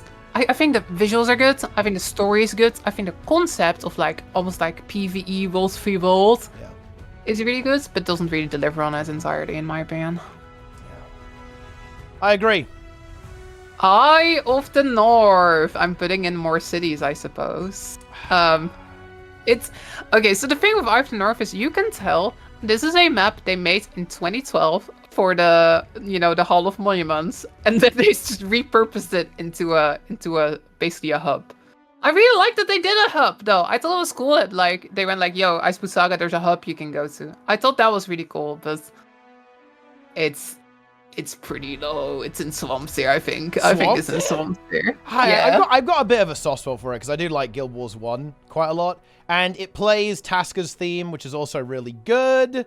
That is true. I do like the architecture as well, and there's some context from Guild Wars 1, right? I think the idea is that like, oh, who even built this thing, right? It's like a big mystery, right? Yeah. Like, with what's even going on with it, right? And there's a lot of the Eye of the North Guild Wars 1 expansion was kind of like founded around this kind of weird structure. I wish you could have gone outside, like the lake around it, and see it from the outside. Like that hurts it for me a bit. The fact that you can't see it from the outside. I'll take C tier. C tier, yeah, fine. It's, let's see, what other city? It's better than the Grove, right? Sure. It's above the Grove. It's better than that. Taitung Province, we're in End of Dragonjaw. I'm gonna say it. This used to be my favorite map in the game. I think this map is genuinely S+ tier. That might be a hot take, but I love everything about this map. I think the meta event is really fun, like the North Bar, you're capturing everything. I love the vibes, I love the music, I love the lore, I love like just the super striking visuals. I love all the waterways that you go through. I love the jumping puzzle. I love Zendaijun. I love Taitung Province. This is one of my favorite maps ever. I think it's S+. Straight up. I'd give it S, but we can do S+. Yeah, I'd give it an S tier. I think people underrate this map a little bit. I always get roast. I always say, man, I love this map. That's so good. It's got the as you say, the mini dungeon, the jumping puzzle, the event quality in general is good. I think visually very impressive. I'm a sucker for like a splash screen at the start. When you go into EOD, you get out of prison, right, and it goes, ArenaNet presents Ender Dragons. I love that stuff. Oh, I love it. So yeah, I can do an S+ for this. Like, I wouldn't rate it quite that highly. I don't consider it on the same level as Verdant Brink, Tangled Depths, and Auric Basin, but yeah, we can do below those. Yeah, it's below that, but I can do an S+. Like, I love the energy you've got for this map. I can get on board with that. I thought I'd have to argue super hard for this. No, I can get behind it. Ooh, New Kaineng City. Oh dear. It's not quite S+. Wait, well, okay. It's not anywhere near it. It's the cool. Okay, I know it's kind of the cool thing to hate on Kaineng, and I get it. The meta event isn't very good. Well, the boss is kind of cool, but it takes too long. It takes way too long. It's a city. It's very empty. I've heard all these things, but I do think it's unique. I do think it's very different from anything else in the game, and that to me gives it a big redeeming quality. But it is a bit empty with the events, the meta takes a long time. Visuals and music, super cool. I'm not nearly as much of a Kaineng hater as most people are. I actually kind of like Kaineng. The fact that you know what? I'll stand by you on that one. The fact that the Heart of the Machine plays in the power plant alone redeems a lot. The Jade Tech aesthetic of EOD was certainly my favorite part of it, visually, I think. And the music there as well. I think the music was absolutely inspired. Yes. So that alone, I think, justifies we can say C tier. Like, I can't go any higher than C tier, though. That's it. I think this map is absolute trash from a gameplay perspective. It doesn't really... And, well... We'll see a map that ArenaNet learned from and how to make a populated, bustling area a little bit later on, I think. But New Kaineng was not that. It failed to be what it's trying to do. Look at the loading screen, right? We've got the loading screen, right? As the icon. Look at all the people. The crowds, the traders, right? Like, people going about their business. There was a horse before they turned it into a cow, right? All that kind of stuff. Really cool. It ain't that, right? It just isn't, so, yeah. I don't think the engine really is able to do it, I think is the issue. So I think it has to be, I'd say, at the very bottom of C tier. Like, this was not a good map at all, I think. Jumping puzzle is cool. Above dry. You know what? I'm going to use your hate for Dragonfall. Okay, to get counterbalance. I think it's above Dragonfall. Okay, fine, yeah. I can do above Dragonfall. I just used Teapot's hate for Dragonfall to get this higher ranked. Let's go. Echo Vault Waltz. Echo Vault is good. Yeah, I actually like Echo Vault a lot. Yeah, this one's good. It's not as intricate as something as Tangled Depths, but the vibes are really good. I like the mini dungeons, even though they keep bugging every time. which is very unfortunate. There's the Tengu village. I know. I love the vibes here. It's just so unique and different. It's got 2 meta events. Gang War is honestly, in my opinion, a really good meta. I really like running it. It's not like the best meta ever, but it's solid. I always have a good time with it. And then there's also like, what's the other one? Fort Aspenwood is there as well, which people kind of forget about. But that's pretty cool. Like you're breaking into this big castle. Cool boss at the end. I like Echo Falls. I think I can say A tier. I'd say A tier. Yeah, I agree. Yeah, it's very good. It's very, very good. It's a less intense version of Tangled Depths, as you say. Content's good, meta event's good. It's kind of like a classic boss, right? Like the clap attack, it's legendary. I love to see that. I think cool exploration. I love, going for the mastery points. Loads of like underground secret passageway into these, abandoned, forgotten structures. The actual conflict between the Kestrels and the Jade Brotherhood is really interesting. I think that, the Jade Brotherhood in particular is a well-developed faction. I think Chol Mu is very funny. To be honest, as you encounter him later on down the line. Some of the hearts there are absolutely sadistic. That's one thing to note as well. They're absolutely torturous to complete some of those, but hey, that's how it goes sometimes. They are intricate though. They put some effort into those, but it takes a bit too long, doesn't it? I think there's too many mobs in this map. Like, it's a pain to walk around. Like, it feels like every 5 meters you're just in combat. Like, the enemy density is crazy in this map. Yeah, it's dense, it's packed, but it looks like the gangs are there. They're taking over, It's kind of makes sense. True. But I mean, it's A tier. Where would you put it in A tier? Where you I put it above Babby. Yeah. I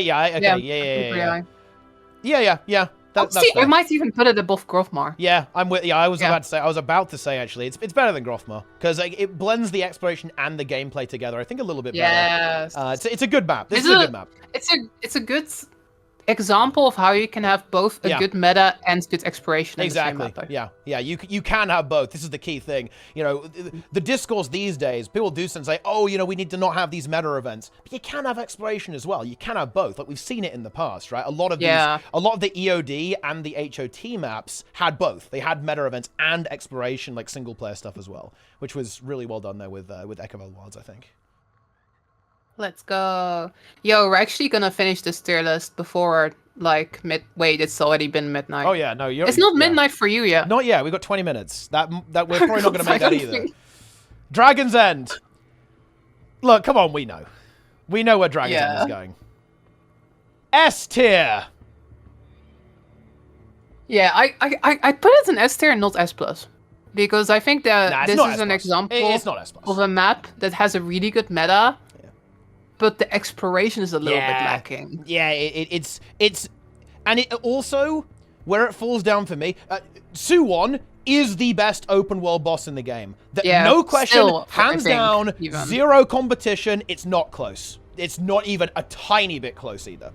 However, where Dragon's End fails is that the pre-event is nowhere near as thematic and interesting as Dragon's End. Yeah, it takes a little bit too long, doesn't it? For a bit of a callback to Dragon's End, why did I say that Dragon's End is beyond S+, the best map they've ever done? Because all of it is packaged together so well. The assault phase, the mini-boss phase, and then you have the final confrontation. Dragon's End, look, if you say, oh boy, Dragon's End's really fun, nobody's going, oh wow, I love the pre-event, like, oh wow, that's such a crazy immersive roleplay experience. It's not really the same, is it? Like, all of the fun factor is packaged into the boss, and outside of that, you just have this kind of like long waiting phase, and there's a mini dungeon, there's the underground area underneath, right, like underneath like the melting jade. You've got that, it's got that going for it, but it really does fall down. This is why there is some negative sentiment against like maps that only have the meta on them, because Dragon's End did lack stuff outside of that. It lacked the thematic elements that turn a pre-event into a really core integral part of the role-playing experience, and it also just doesn't really have anything to do outside of that as well. It has its problems. I think it's telling that in Dragon's End, we talk about the boss and the pre-events. Yeah. And in Dragon's Stand, we don't really do that. Yeah, you talk about the meta. You talk about it as a whole. Yeah, you talk about the whole. It's more of a experience as a whole instead of pre and boss. Yep. Absolutely. So it's S tier, but it can't be S plus. It can't be S plus. Would you put it above or below Dragon Stand? It's really tough because I'd put it above, just because the boss is so good. I'd put it below, but I think it does make sense to actually put it above in the current context of the game, because the boss fight in Dragon Stand has been completely obliterated by power creep. Like, the thing is though, I think Dragon Stand is still a better map overall though, purely because of the roleplay. I think the roleplay is incredibly strong on Dragon Stand. That kind of compensates for the boss being inferior. And Suwon did get nerfed, okay? Bear in mind, Dragon's End mentally broke Guild Wars 2 players, and ArenaNet had to gut it, which it still brings a tear to my eye, even to this day. I still like it a little. It's still very fun to run, but it's definitely not the same. I put it above. Awesome. I put it above because the boss is better, and it has aged a little bit better. So, there we go. Oh! Okay, this next map is going to S+. It's Arborstone! Let's go! Arborstone is mold! Mold! Arborstone, gang! I love Arborstone! Arborstone is hot garbage. No! Arborstone is cool. It's the first time they did a new city, basically, in years, and I love that. And I love that fact about End of Dragons that it had a hub. You know, it's not just like, hey, there's some random maps you can go to. Like, you can actually kind of, like, go and sell stuff in that. I like Arborstone. It's cool. Okay, it's not S+. But it's not mold. Arborstone is mold. It's not mold. Arborstone is mold. Do you not remember? No. Oh, let's hype up our expansion, guys. Here's I love that. Here's our gameplay reveal stream, and they showed off fucking Arborstone. Okay, but this is not about the gameplay reveal stream, people. They're gonna take out the context. This is purely about Arborstone. Take a look at the texturing on this rock. What do you think about Arborstone itself? What do you think about Arborstone? I don't. The music is dreary. It's depressing. Okay, that's right? the music. It looks cool. It's got a jumping puzzle in it that you can use mounts on. Yeah. Like, what is going on? Okay, that's a bit weird. Arborstone is not good. It's better than Eye of the North. Is it? Yes. There's way more detail. There's way more to it. And also, you know, there's what's it called? Do I have this button still? It doesn't work. Oh, it does work. We have a place of refuge. Look. There's good memes about Arborstone. I will let you places wherever you want, but you're using up your credit here, okay? Like that's what I'm gonna say. You can put this wherever you like, but let it be said, I am not an Arborstone enjoyer. S+. No, I'm not. It's not going to get S+. I have my limits, okay? Don't push it. Okay, I'm putting it right above Eye of the North. Okay, fine. Deal. And that's lower than I personally would put it, just because I'm being nice right now. Oh no. Yes. Now this map has many names.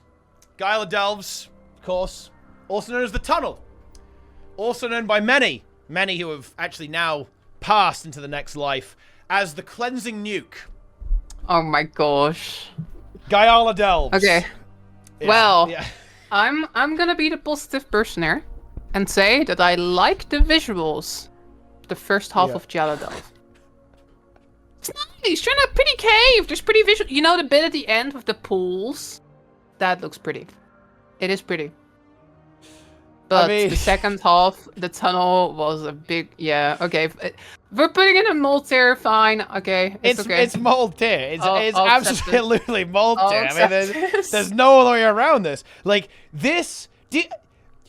For some context here, guys. This map, I think, actually made people think that the end times were upon us. That's how bad this experience really was. Especially the tunnel. I liked the first half. Again, and I still like the first half. Wait, hang on. What side? Were you on team, there's no way it's just going to be a tunnel? I feel like we've got to hold you to account here. I was. So you were on record saying there's no way that the second part of the map was just a tunnel. Yeah, I am on tea time saying that there's no way it would just be a tunnel. And it was. Yeah, you're in good company. That experience, Darren's also said that. But we got to explain what we're talking about. Lara, explain the tunnel. You have to explain the tunnel saga because I've been talking too much. Okay. So you have to explain. So Giada Delph came out, and it was a meta map similar to something like Dragon's Dance. I probably shouldn't make that comparison, but it wasn't quite as good. But you went through these stages and you captured stuff and you fought a boss at the end, and it was a little bit underwhelming. Personally, I quite liked the visuals. I thought it was cool going into this cave under the Jays, but it was kind of like, well, the boss was kind of not super exciting, right? Like you just kind of fight some small demons at the end, but then people thought there's gonna be the second half. It's gonna be the second half of Giada Delph, and I thought that clearly that there would be many stages to the second half of Giada Delph, and that it wouldn't just be a tunnel going back to the entrance of the map. But then it turned out it was just a tunnel going back to the entrance of the map, and it wasn't very good in my opinion. Yeah. The encounter... Fine. They could have redeemed it if the end boss was actually good, because you kind of fight this like giga spooky wanderer mega enemy, but then you don't actually fight it. It does look cool, but then you just like charge up a laser and fire at it. It's trash. And like it takes forever, especially like when people don't know what to do, which is most of the runs nowadays, right? Like I did it recently and I don't remember how it works. So it takes like half an hour to kill the boss basically. Yeah. But the first half I think is okay. It also brought Silent Surf, which mentally destroyed the Fractal community. So there is that. Oh my gosh, I actually like Silent Surf. I will defend Silent Surf, but this is not a Fractal tier list. That is not what this is. Oh, that is a good point, actually. Giada Delph has to be S+. I forgot a key fact in the chat, brought it up. Roy placed the gathering nodes on that map. S+ it is. Yeah. You know, in reality, though, I don't hate the first half of the map that much. I kind of like that. I didn't like the gas mask mechanic. That sucked. But I did think it was kind of cool that you had to go through it and you had like a fishing. It kind of integrated fishing into the farming experience pretty well. I kind of like that. Cool. But realistically, is this map good? No. It is mold tier. Absolutely. Nah. I think it can go above the main of Corna, though. Oh, yeah, it's better than Corna. Yeah. Put it above Iron Marches as well, to be honest. Wait. Is it? I mean, the thing is, though, I feel like Giada Delves is almost worse than nothing. I know that sounds harsh, but I feel like it... Okay. I feel like them releasing Giada Delves made people doom about the game rather than... But more so than, like, nothing. The maps, okay? We're evaluating the maps, not the general community sentiment. But I do agree, I think Giada Delph was one of the lowest points in Guild 2 community morale ever. I do agree. The community was not happy during this time period. Which is a shame. But, okay, fine. Below Iron Marches. Skywatch Archipelago, we're on SotO. We've got through EOD. It's new model time. Here with the Skywatch Archipelago. Archipelago? I'm not a native English speaker. Yeah. Archipelago. I don't know how to pronounce. This map is good in my opinion. Well, it's not amazing. I think the meta event is I think it's a cool concept. Like the fractals, I like the lore of this map. I think it's interesting. I think it's better than Omnitas personally, but it's like a solid middle of the road map for me, I would say. Well, if you've watched my SotO review, which you have, you'll know that I actually really praise the SotO maps in terms of their thematic design and the actual story that's going on. And I will be fair there. I think the actual storyline of this map is insane. The fact that the wizards have basically been cooking up these like alternate realities and then basically torturing the individuals within just to see what happens so they can better defend like the real world. Wow. That is cool, actually. What a sick setting for like a map that to explore. And then you go in and you have to basically salvage the mess that the wizards have created. This is remarkably interesting storytelling, I think.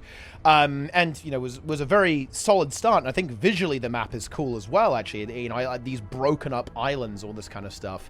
But is the gameplay good? No. The meta event is literally collecting orbs. That's all you do. You just collect the orbs. Well, there's the cool phase where you gotta, like, kill the ads at the same time. I think this meta is better than the other SotO metas, personally. Like, okay, Wait, I better agree, than the orb Amnitas? collection. Yeah, I'd go as far as to say that, honestly. I think Amnitas The is a orb bit collection, better. sure. I'm not into the orb collection, but like where you're like going on the little islands and you're splitting up and then you kill the boss in the center. I don't think it's incredible, but I think it's okay. I'd say C tier. Like, C tier or Sure. Swamp tier? C tier or Swamp tier? What's the call? You made the call. C tier. C It's tier. definitely better than Swamp tier. I think it's low C tier though. This is not a They're good both map. new Kaineng though. It's better than you kinda, yeah. Well, actually, is It's it? better than Is it? Arborstone. It's better. Yeah, Okay, it is better actually, than Arborstone. Okay, put it above Arborstone. Right. I feel like we're above being a bit Arborstone. generous, but I'll take it. I will take it. Omnitas. Okay, so I think the visuals in this map are outstanding. I think the vibes, like it's the Wizard Society, I think it's really good.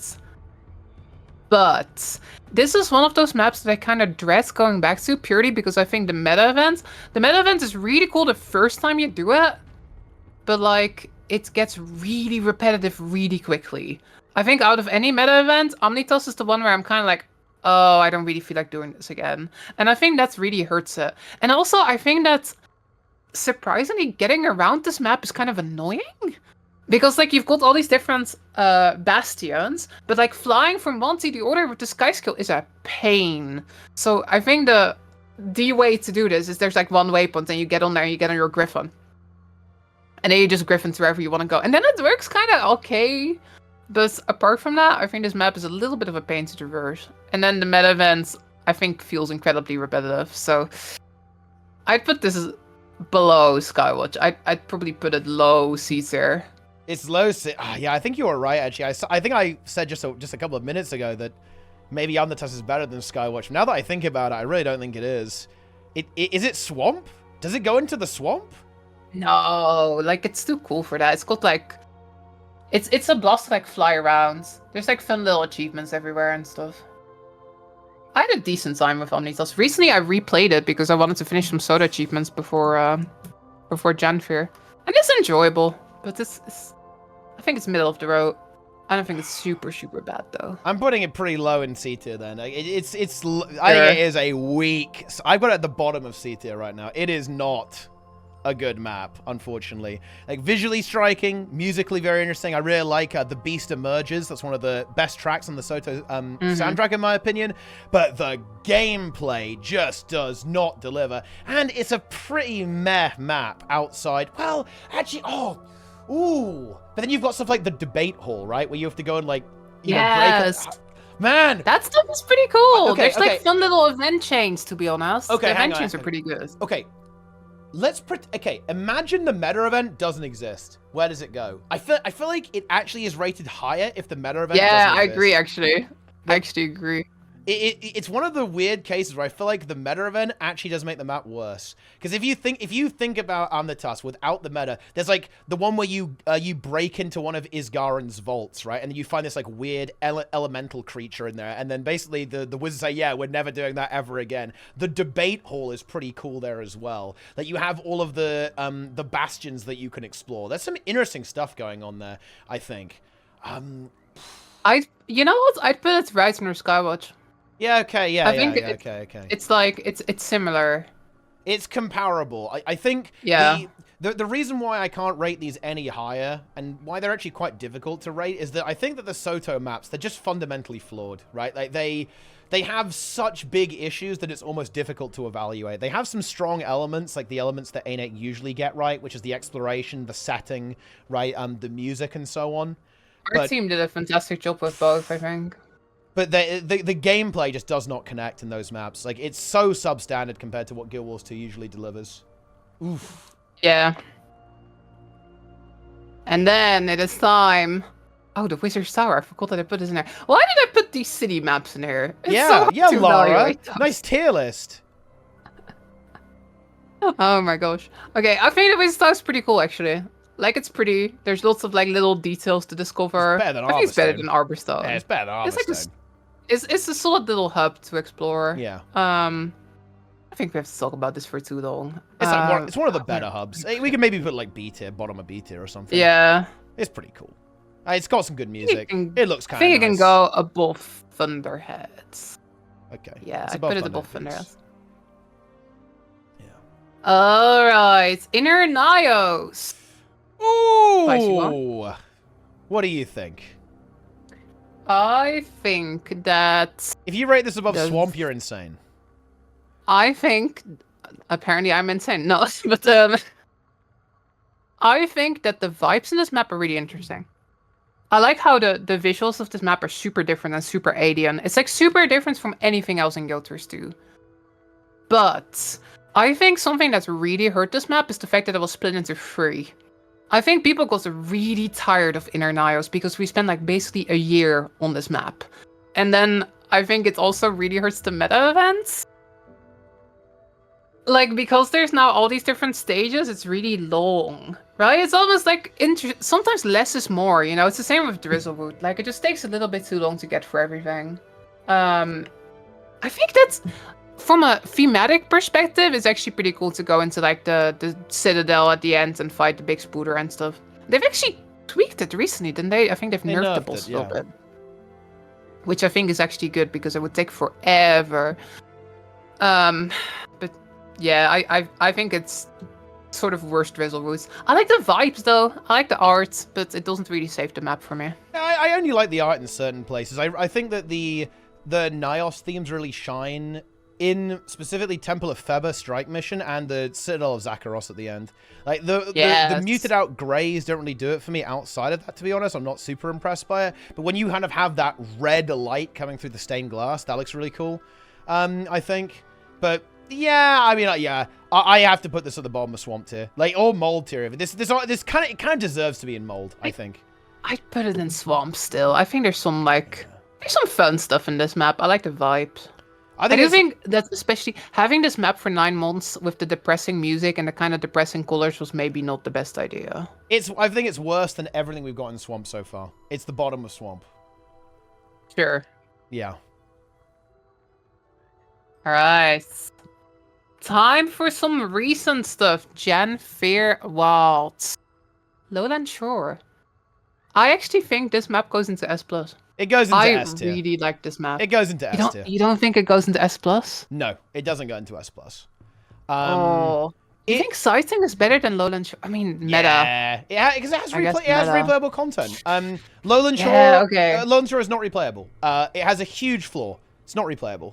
I do think that's I think this is the best exploration Guild 2 has ever done, straight up. But I do agree that replayability might be an issue. Yeah, its replayability is not that great. If the Bog Queen had been a kind of proper, more meta-oriented thing, a bit more depth to it, a bit more challenge to the Bog Queen, this would be S+. Yeah.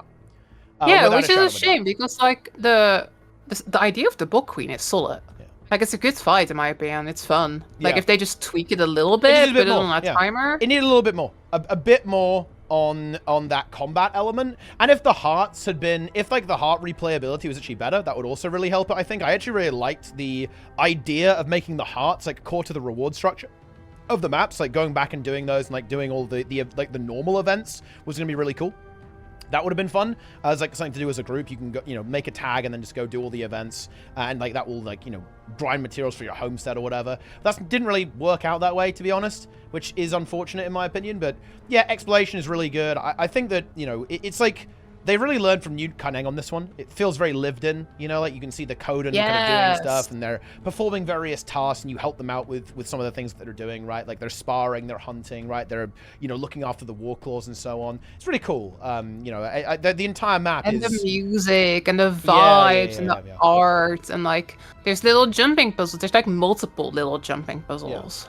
And I like the art structure. Just the main issue is that the rewards aren't very good for the repeatable hearts, which I think is such a shame because the concept of the repeatable hearts I think works super well, like giving you a reason to do these regular events, but the rewards aren't quite there for it. Apart from that though, I really like Lowland Shore. I do think it's an easy S tier. I'd put it at the top of S tier though, honestly. I can put it at the bottom of S+, because I'm looking at it now. It is actually one of the best maps they have ever done. Like in terms of In terms of doing the Guild Wars 2 thing, it's one of the best things they've ever done. I do think it really lacks that gameplay punch. If the jumping puzzle was harder, I would feel differently. I think it was more complex and a bit more to it. I can do bottom of S+. It is very good. Low and Shore is very, very good. I will say that. And yeah, the music's incredible. Like, you know, even though the Bog Queen is not the best fight in the world, like, you know, the music is like incredibly intense. Like the Queen of Murk. Like that's a good damn song. It really is. To go along with that, very cool. All the voice acting is really awesome as well, and just like visually very impressive. Like very cozy. I would say. I think they nailed like the civilization aspects, right? Like they really properly developed like these lowlands Kodan living here and having their own architecture, and there's all these events sort of like developing how they live, and you know, I think it works super well. I think this is the most immersive map in the whole game. But it's a shame that there's no meta event. They nerf. I mean, they do have Salmon Run. They nerfed Salmon Run though. Salmon Run is not the same because they nerfed it really hard. Feels bad. I don't mind that too much. Didn't they also fix a bunch of the bugs? I don't think they did. But. Oh, like with the cannons being kind of inconsistent. I think they fixed that. I think. I'm not entirely sure. Maybe they did. Janthir Sentry. It's not as good as Lowland Shore. No, it's not. It's not. I do like the lore though. Like as a Guild Wars 1 nerd, I love the whole like White Mantle lore that's going on here. And I love that it's a bit spooky and there's the fog and it's a bit scary. To me, honestly, it's a tie of Biora Marches. I think it's very similar to that map. I'm with you on that one. I do, well, maybe a little bit lower, because I think Bureau Marches has a certain level of density to it that Janthir Sentry lacks. Janthir Sentry, to me, really says unfinished. There's like a bunch of areas. More events on it, for sure. It does. Like, there's that entire Titan area that's kind of unused, like the Sulphurous area. That's not really used that much. And it's weird, because they kind of hype that up a little bit, like the Sulphurous Wastelands. I actually have a bit of a feeling that we're going to be going to that area in the story a lot, and they might add some more content. Maybe that's Cope, but I hope they do. The Titan bosses are okay. My opinion on the Titan bosses has actually soured a little bit over time, because I view it as a bit of a missed opportunity. It's like, why do you only fight one of them at the same time? Maybe they should like swap at 50% health or something like that, and you have to fight the other one. Or if you got them, that would be cool. If you got them to 25% and you had to fight them at the same time to finish them off, like in the middle near the Bloodstone or something like that, right? Like that would have been really good. I do think those bosses are a big missed opportunity, and also I don't think they really hit the spot in terms of coordination. What's interesting about them is they're actually a heal check. It's basically the first Guild Wars 2 open world boss that has like a soft heal check to it, which is relatively interesting, I think. But it really is a stand and hit boss, right? Like, you're not really doing anything as a team, really, on that encounter. There's no, like, thing you've got to solve. Like, you've got to go here. It's literally stand and hit, and everyone kind of does their own thing, which, it's all right. I think it's interesting that the boss kind of was a little bit more fun, in my opinion, before they fixed the bug. Yeah, because you had to coordinate. So you had to, like, you had to coordinate and, like, phase at specific times and stuff. Yeah. I still think it does actually belong in A tier, though. It has a lot of cool events on it. And, you know, the collections in Janthir, of course, they kind of span both maps, but some of the best they've ever done, like the frog one, like getting the gang together, that's so cool. Like, really, really fun. And a lot of the I will say, I like a lot of the mechanics and stuff that they're doing on those Titans, though. Like, where you gotta get on your rock claw and run in circles and stuff. I think it's much more fun than the Sky Skull stuff and, like, the Omnisoft meta. Oh, yeah. And the Warclaw is just a lot more fun to use than the Sky Scale too. Yeah. That really helps. Like the Warclaw is pretty cool. The Sky Scale's kind of lame, to be honest. It's not great, if I'm being honest. But yeah, I'd say Sentry it's up there in like, well, I think I put it below Grofmar. Below Grofmar and above Fabi. Yeah, I feel the need to be a little bit harsh on it, because it does need that little bit of something extra, I think. And I do think they could have done a much better job with the Titan encounter design as well. I think it's, then it's not the best boss that they've... Where would you put it, you think? Below Istan, maybe? Maybe something like that? I think it's better than Vabi. So I'd put it below Grofmar, above Vabi. That's... But now, okay, yeah, fine. That's, that'll do. Alright. That's all the open world maps, but I thought that this tier list wasn't long enough already, so I also included the multi-world maps. Should we skip those? This video is going to be so long. Oh my god. No, you can't. But what about the World vs. World players? Like, oh, I can't wait. Okay, fine, Oh, fine. But just think about this. Well. Think about what you just said. That there was probably a little Timmy watching the video. And he's like, oh, look, the World vs. World is playing. I love World vs. World. I can't wait.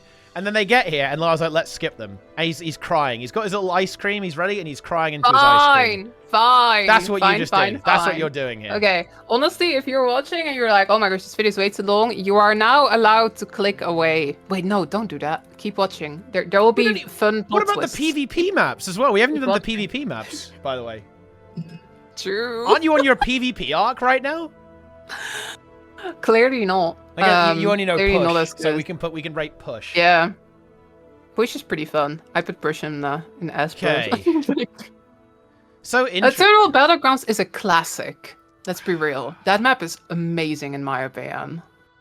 But you're much more of a Wolf World pro than I am. I'm a casual compared to you. So I'm going to do these all at the same time, actually, just because it kind of makes sense to do it that way, I think.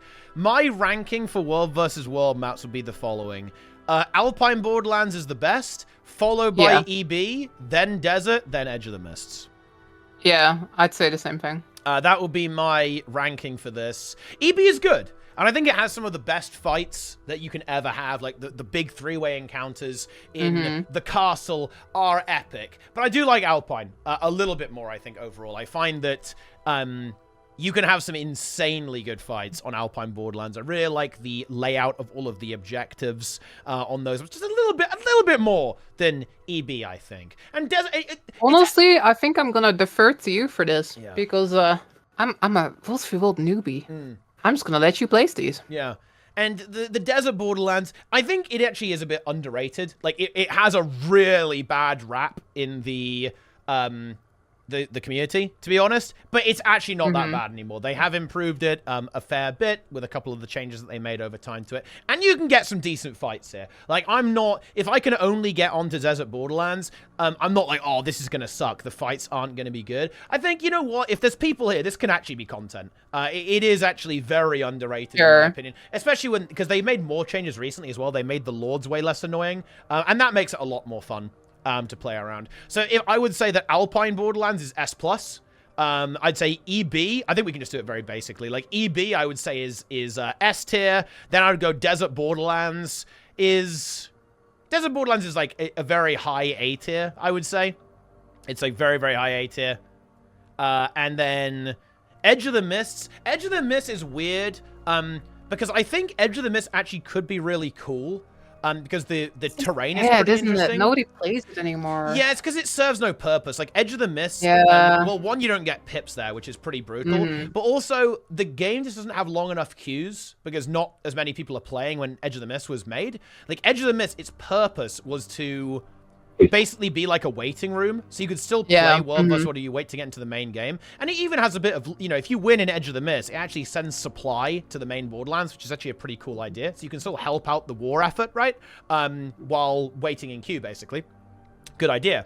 But the thing is that it's obsolete. Like, Edge of the Mist is obsolete. So I think it does have to be rated quite low in accordance with that. Purely because it essentially serves no function anymore. Like, queues aren't long enough at this stage in the game's life cycle for Edge of the Mist to be relevant. And you don't get pips, so its rewards are outdated. And its function is outdated too, because, you know, you don't really care about winning there anymore. It's mostly there for, like, doing weeklies or something. It's not good. Actually, I used to really like it back in the day. So I'm kind of sad that, like, because even if you like it, you can still go there, but there's just nobody else there usually. So it's it's dead. It's dead. They gotta do something with it, I think. Genuinely, Yeah. maybe come up with some way to repurpose it, because I think from a visual perspective, I think it's the prettiest Wolfsfield map. I think it looks really nice. It is cool, like all the broken up islands and stuff like that. It's maybe I think it's a little bit too constrained. It's too tight, right? Like, there's not enough open spaces, I think, a lot of the time for fighting there. Especially the objectives. The objectives are very constrained with how you can attack them and move through them and so on. And I think that's not great, I think, in terms of the overall design when it comes to the purposes of World versus World fighting. But it is a cool map still, yeah.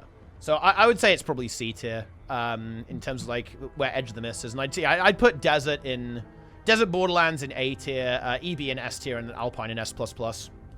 Although the play, because these are just fundamentally different things, I'm not really caring about like, oh, is it better than Icebrood Wilds? I mean, what does that even mean, right? That comparison I think has no meaning essentially. So disregard where they're placed, but I think that's where they deserve to be in terms of their tiers. There you go. I mean, you played well. What do you think? Do you agree with that? I think so. Well, the thing is, I think EB is always the most exciting to me because it's like there's always like lots of people in there. So I think personally, I'd almost put EB higher than Alpine. Interesting. But I'm also like, my perspective on this is very much the perspective of somebody that hasn't played the game out that much, right?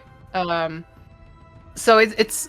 I feel like I always hear like World v World players talk about how Alpine is like amazing to have fights on, but that's not something I've really experienced.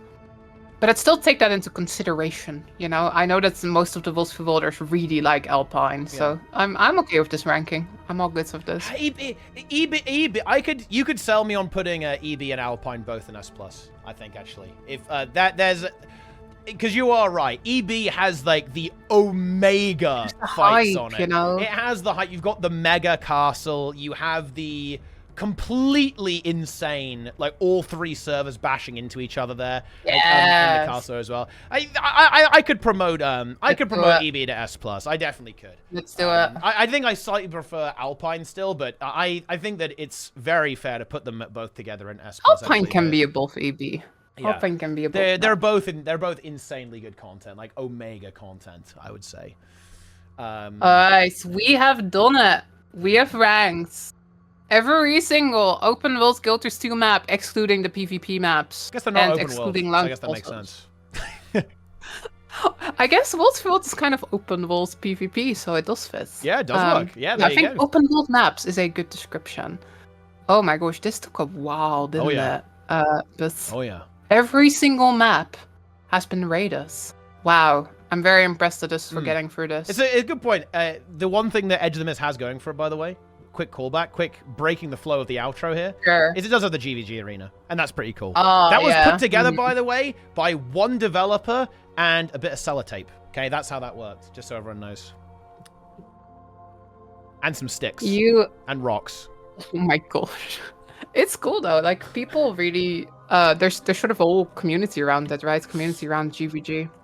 Giving something to a tiny community like that, I think, is really, really valuable. Even if it's not going to sell the game, it's nice to do.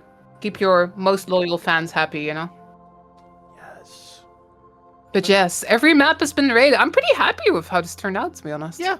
And this is pretty fair. This is pretty fair. I think, you know, some things were... I think... Both of us are a little bit soft, if I'm being honest. I think we've been maybe a little... Yeah, I do. I do think we're a little bit too soft. I think we've been a little generous in some areas, I think. Maybe. I think B tier and C tier are the highest, though, so that makes sense. I guess S++ is pretty big. But those are good maps, though. Those are pretty good maps. They belong in S+. You know, that is where they need I think in a way it's good, though, that we sort of, like, balanced it out, you know? This is like a balanced out opinion tier list. Yeah. It is. It was good. There was some consensus there. You know, we had a little bit of tension. That's what we like to see. You know, the tension of two opinions. You find the compromise, and then boom, there you go. Love to see that. Exactly. That was very good. We did it. I mean, how long was this? Has everyone got the clock? Like, how long has it been? It's been like 2.5 hours, I think. It's been 3 hours. 3 hours? I think we started at like 10. I think it's been basically exactly 3 hours. Oh my god. Let's go. That's content. Wow. Yeah. Let's go. Stay tuned for more weekly tier list content, guys. We're going to be dropping one of these every week, 3-hour tier list. Are we? Are we doing this? Yeah. Oh yeah. One ad in the video every 5 minutes. Turn off ad block, guys. Let's go. Buy YouTube Premium. It's time. I mean, for everybody that skipped to the end, they missed all the good parts. Because there were, like, hidden secrets throughout the video. So they better have watched the whole thing, okay?